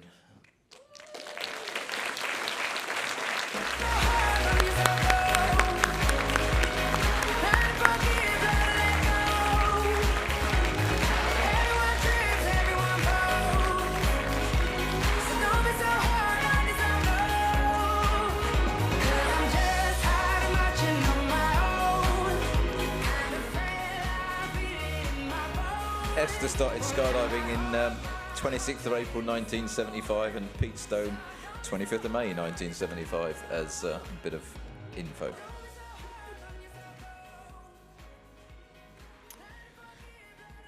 And our next recipient is Derek Thomas.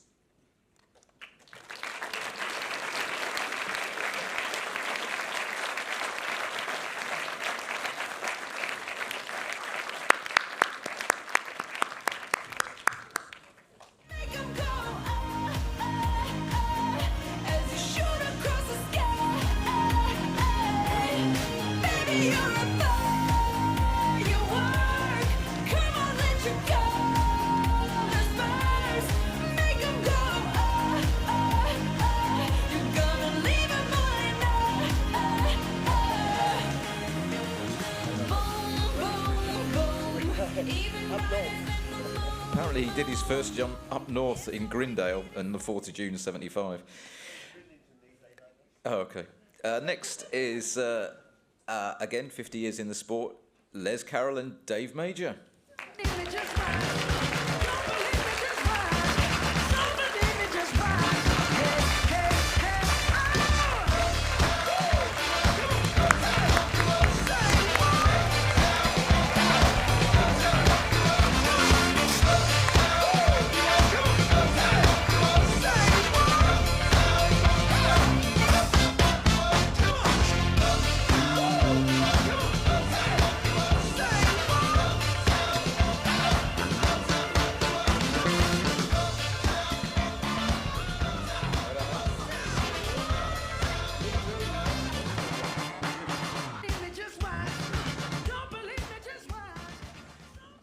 So most of you know about the British Skydiving Star Awards.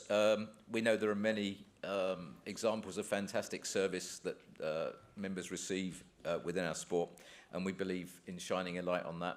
Would encourage you each year to try and think about people who do this as you're going through the year, and try and remember to nominate them, because we love to hear them and share with the members.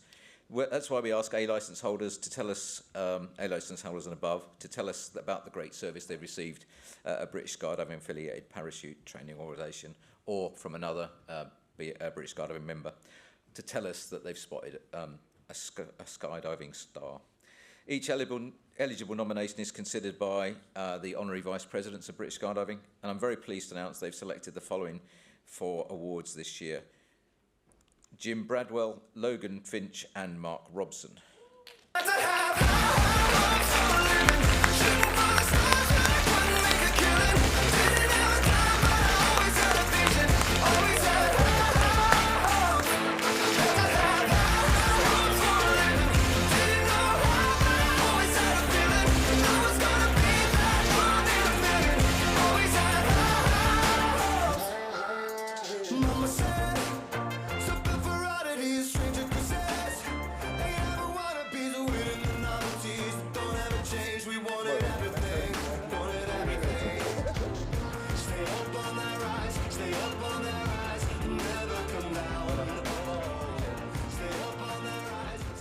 There's more. Martin Salisbury, Hannah Williams and Swede Williams.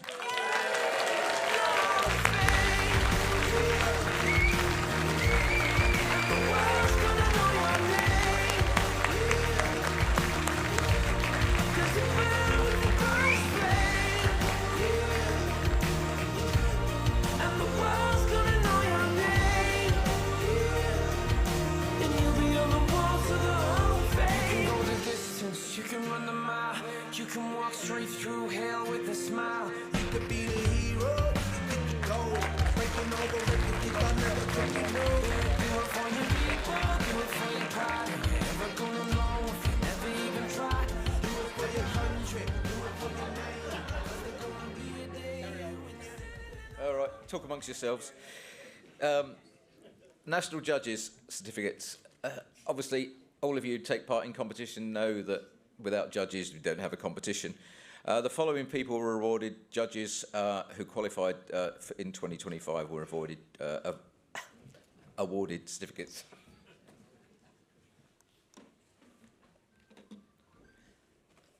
So we got Marco Bulmarizzi, Craig Hicks, Sharon Long, Charlotte Taylor, Sarah Orton and Hannah Williams.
In addition, we unfortunately, I don't know how this happened, but we missed off somebody who qualified last year in 2024.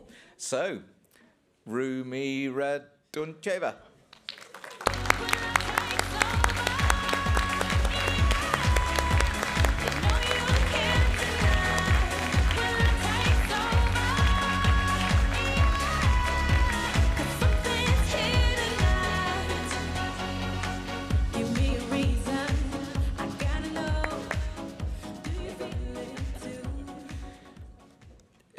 Jump and freefall certificates. Did I miss one? Yeah, I did. So, George Clack completed his 10,000 jumps in Go Skydiving June 2025.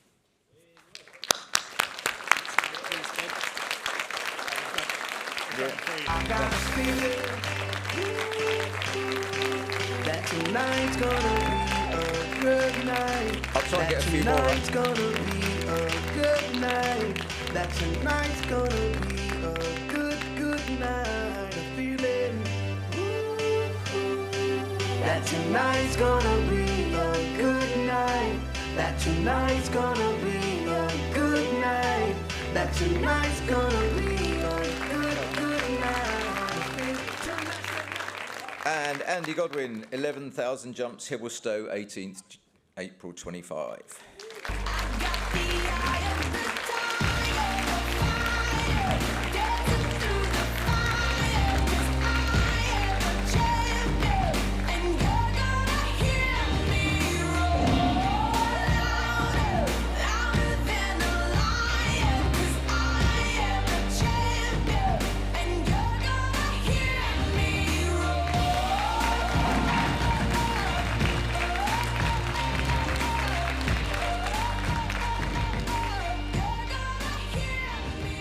I don't know if the next recipient's here today. Got his 5,000 jump certificate at Netherhaven, 26th of July.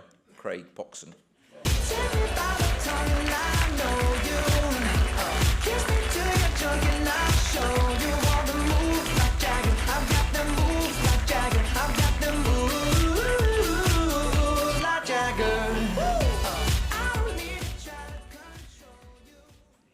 And Adam Pebble, 72 hours of freefall, Netherhaven, 8th of June 25.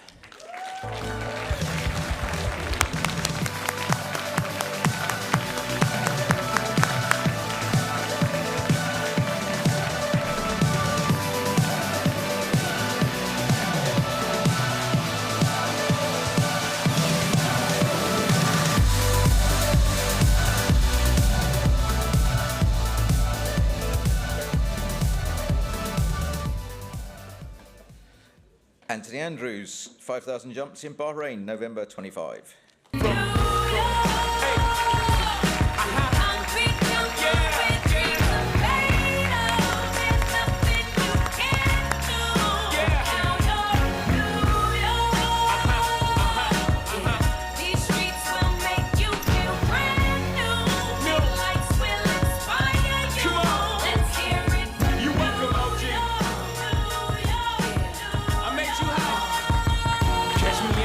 With OG at a Yankee game that made the Yankee hat more famous than the Yankee king. You should know I believe. Member skydiving record certificates. These are records set by members as at the end of 2025. The first of which is the British record for wingsuit aerobatics advanced. Highest number of docks in a round with 28 docks. Team Turbo Ice.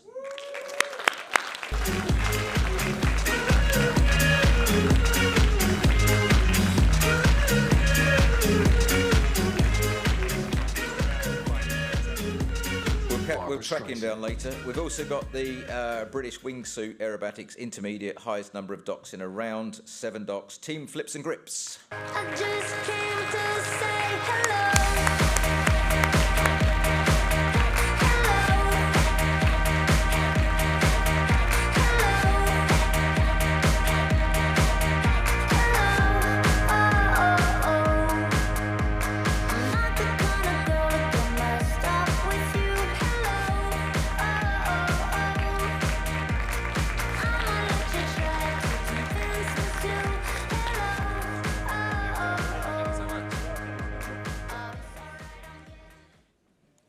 The British wingsuit performance record with a time of 98 seconds, Casey Flay.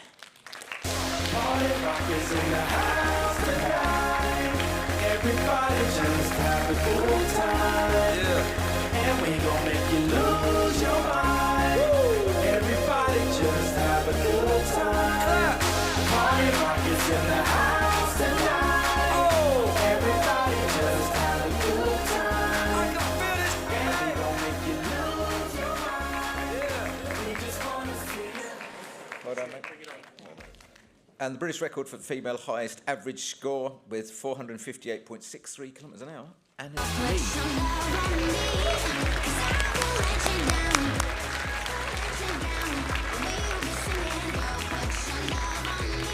Anna also And I also got the British record for female highest overall average speed at 453.43 k.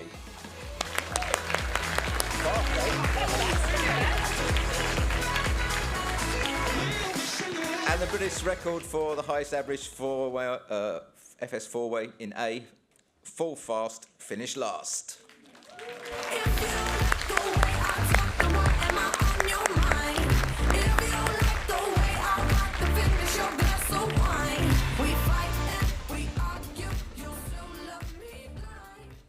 Nope.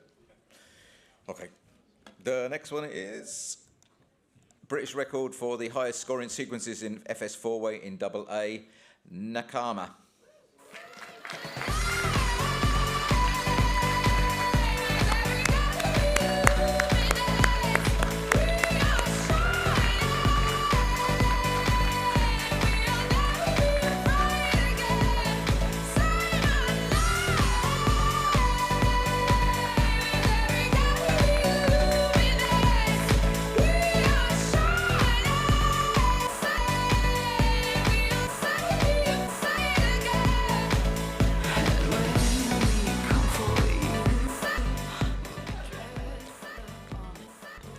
Nakama, as you saw, also got the British record for the highest average score in FS four-way in double A. Well done. Well done.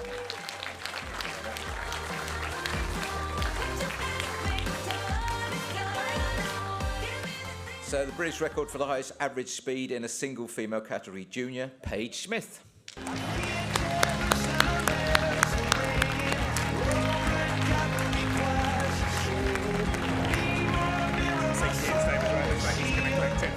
And as he's coming down anyway, Keane was also the highest average speed in a single open category junior.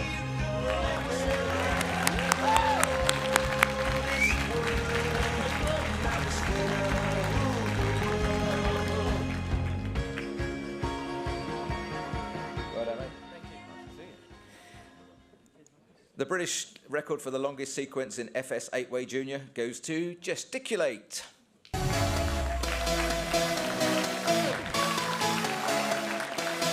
As did the British record for the highest average FS 8-way in junior as well.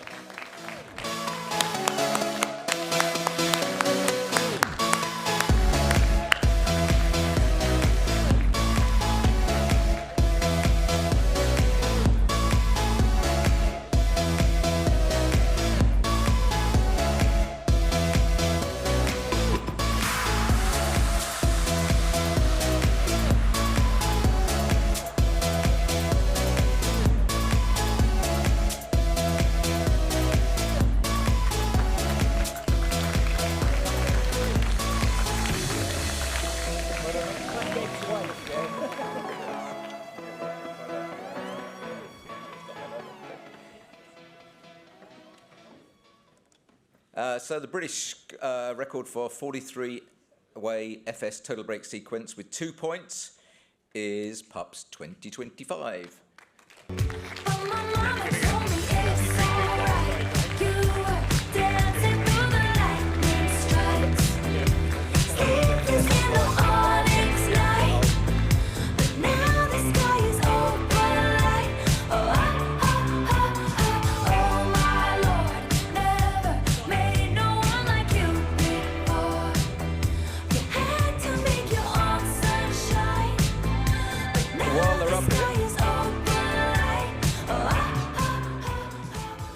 As they happen to be up here, they also happen to have got the British record for 29-way FS large formation sequential with 4 points. They're also getting the award for the most people on the British skydiving stage at their award.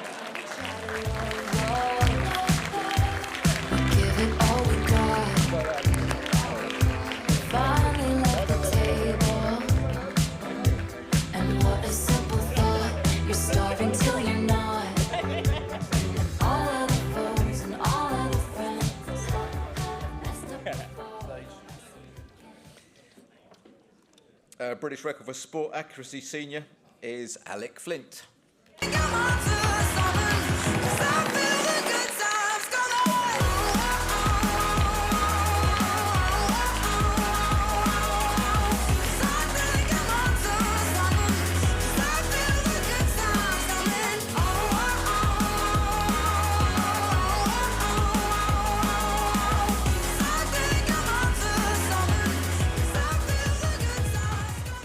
British Accuracy Sport Accuracy Intermediate, William Lawson, and British Accuracy Sport Accuracy Novice, Paul Stigwood.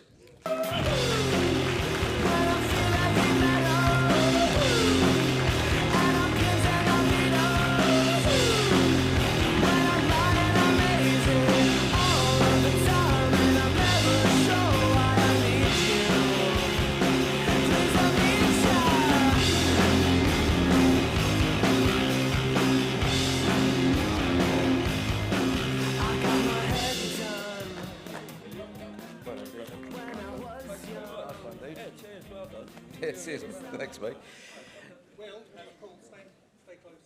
The overall medals for 2025: Accuracy Landing Champion, Sport Accuracy Landing, Novice Class, Paul Stigwood.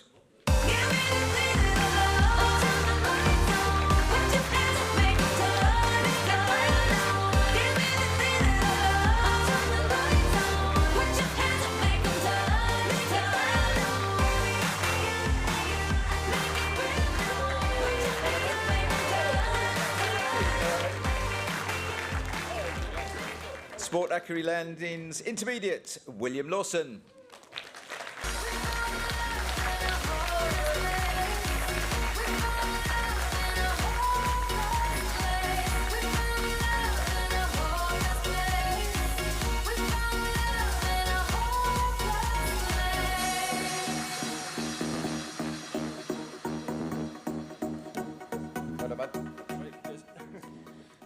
And in the senior class, Alec Flint.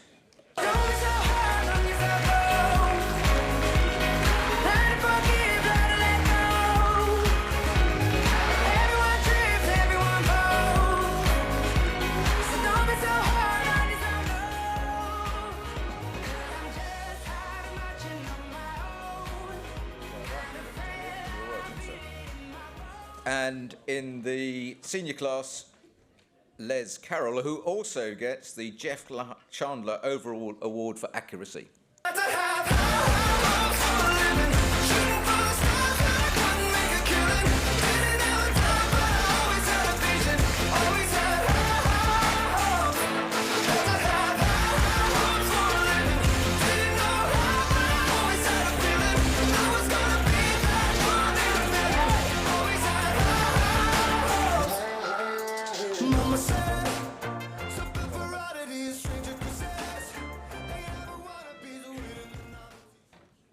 Next, we move on to canopy formation two-way sequential.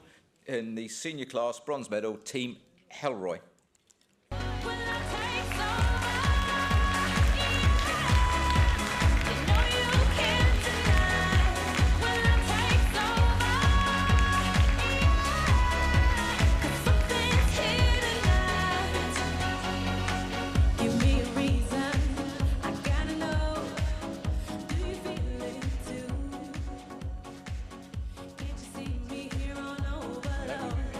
Okay, and in the silver medal is Air Gremlins.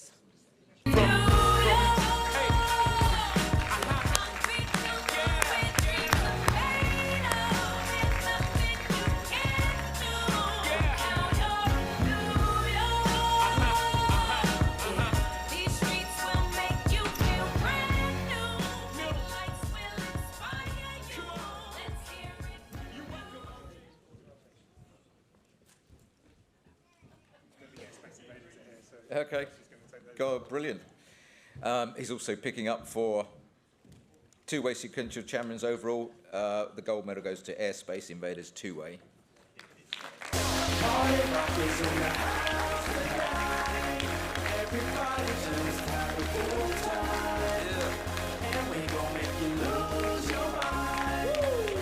And he's also picking up for the Airspace Invaders, who got the four-way sequential and in senior class. Silver medal in senior class. Josh, there's more. Oh, did he not get those? Right, some more. That's also for Airspace Invaders.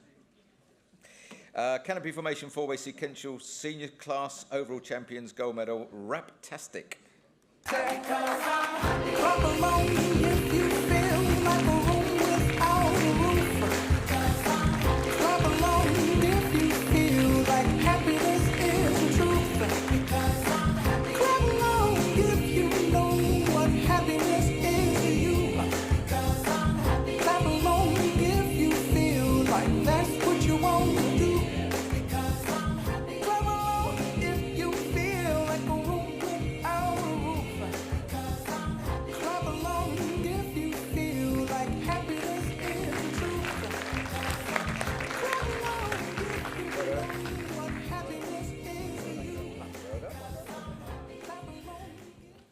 In canopy formation, four-way rotations, the gold overall champion are Cartcratch.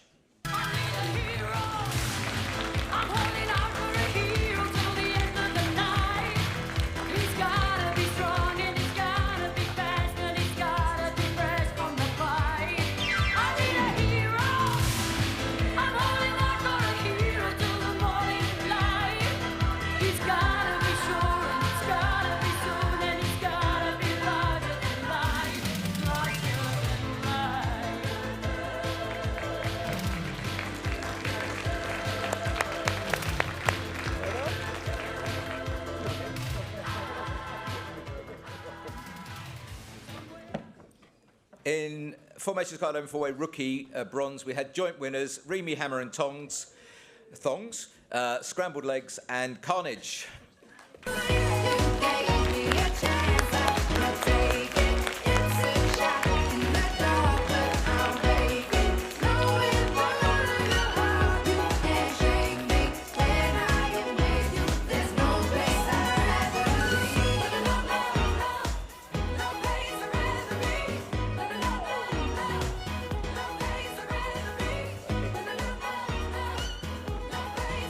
There was... Oh, there's more to come.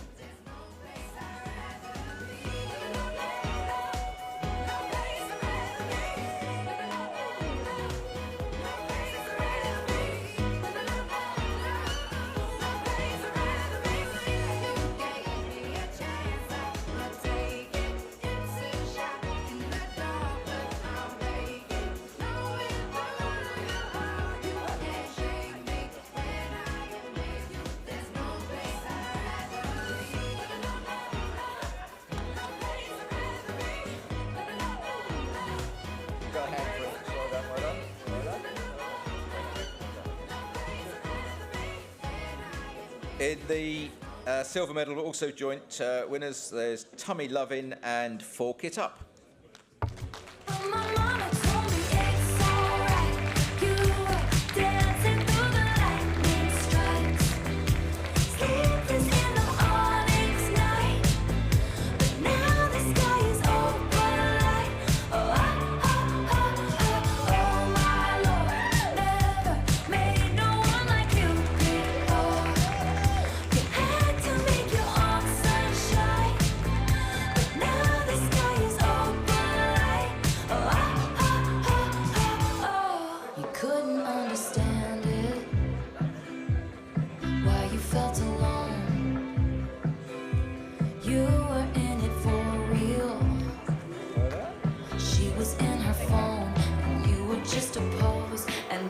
Try to love, we give it all we got. Finally left the table. And the rookie gold overall champions, Terminally Bad Decision.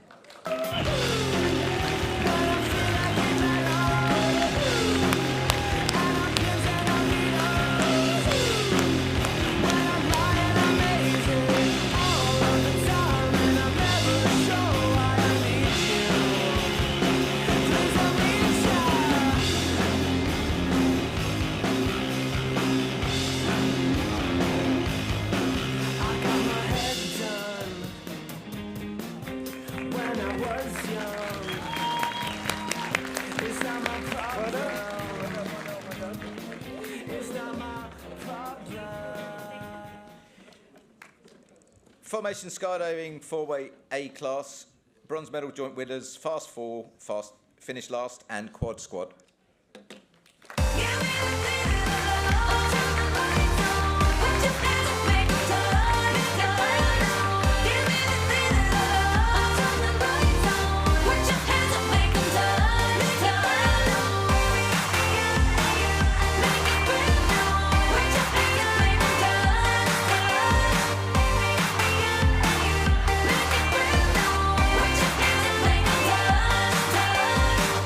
I vote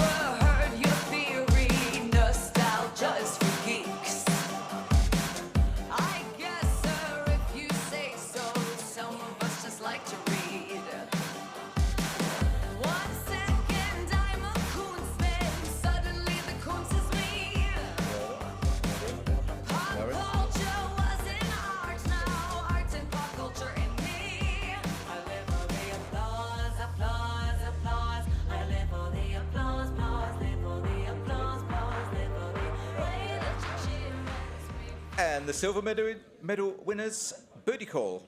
Now he's thinking about me every night. Oh, isn't that sweet? I guess so. Say you can't sleep, baby, I know. Does that mean it's so? Move it up, down, left, right, oh. Switch it up like Nintendo. Say you can't sleep, baby, I know. Does that mean it's so? I can't relate to desperation. My kids are dead, are on vacation. And I got this one boy, and he won't stop calling when they act this way. And the four-way overall champions gold medal winners are Frequency. But my mama told me it's alright. You were dancing through the lightning strikes. Sleepless in the morning's night. But now the sky is open light. Oh, oh my Lord. Never made no one like you before. You had to make your own sunshine. But now the sky is open light. Oh, you couldn't understand it. Why you felt alone. You were in it for real. She was in her phone, and you were just a pose. And don't we try to love. Give it all. And the formation skydiving four-way A bronze joint winners, Damp Dilemma and Slot Machines.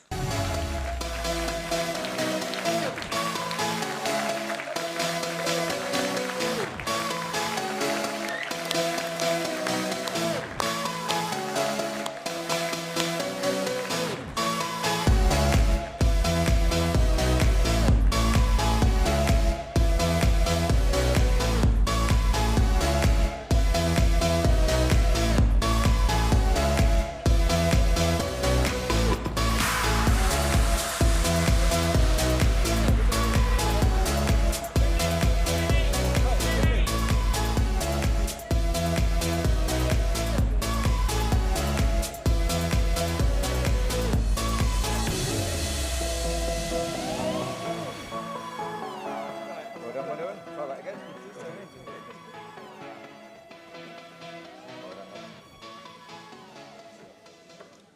And the silver medal winners, Shoot Happens.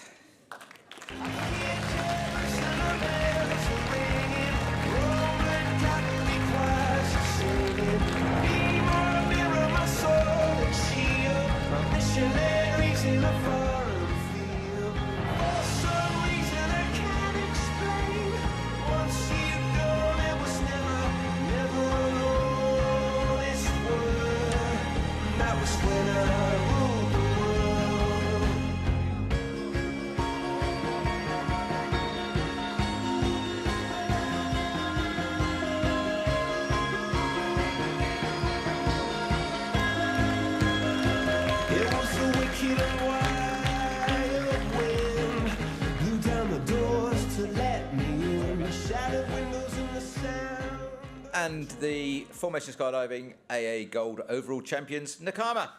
If you like the way I talk, then why am I on your mind? If you like the way I rock, then finish your glass of wine. We fight and we argue, you'll still love me blind. If we don't fuck this whole thing up, guaranteed I can blow your mind. And tonight I'm alive in a dollar sign, guaranteed I can blow your mind. And tonight I'm alive in a dollar sign, guaranteed I can blow your mind.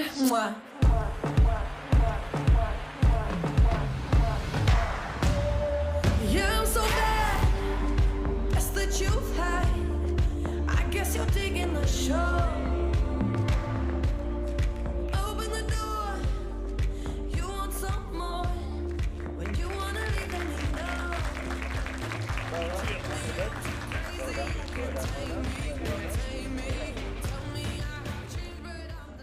And formation skydiving bronze joints winners in AAA, Vasako and Foregone Conclusion. Now he's thinking about me every night. Oh, isn't that sweet? I guess so. Say you can't sleep, baby, I know. Does that mean it's so?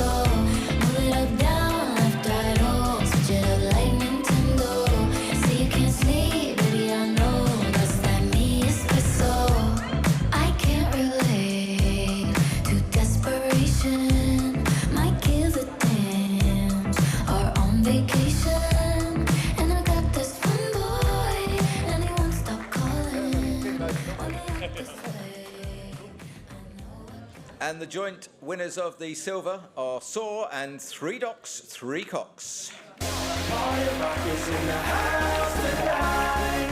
Everybody just have a good time. And we gon' make you lose your mind. Everybody just have a good time. Party rock is in the house tonight. Everybody just have a good time. And we gon' make you lose your mind. We just wanna see you shake that.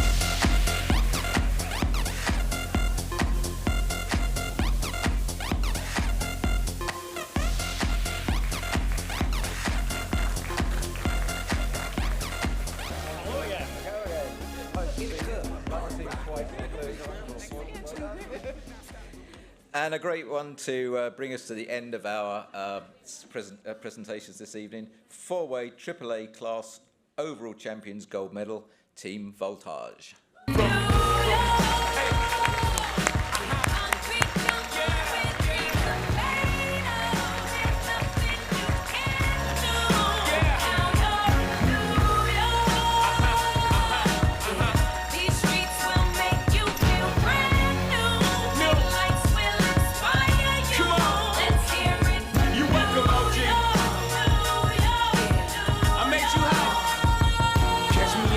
With OG at a Yankee game that made the Yankee hat more famous than the Yankee kid. You should know I bleed blue, but I ain't a crypto. But I got a gang of walking with my click though. Welcome to the melting pot. Corners will be selling Africa.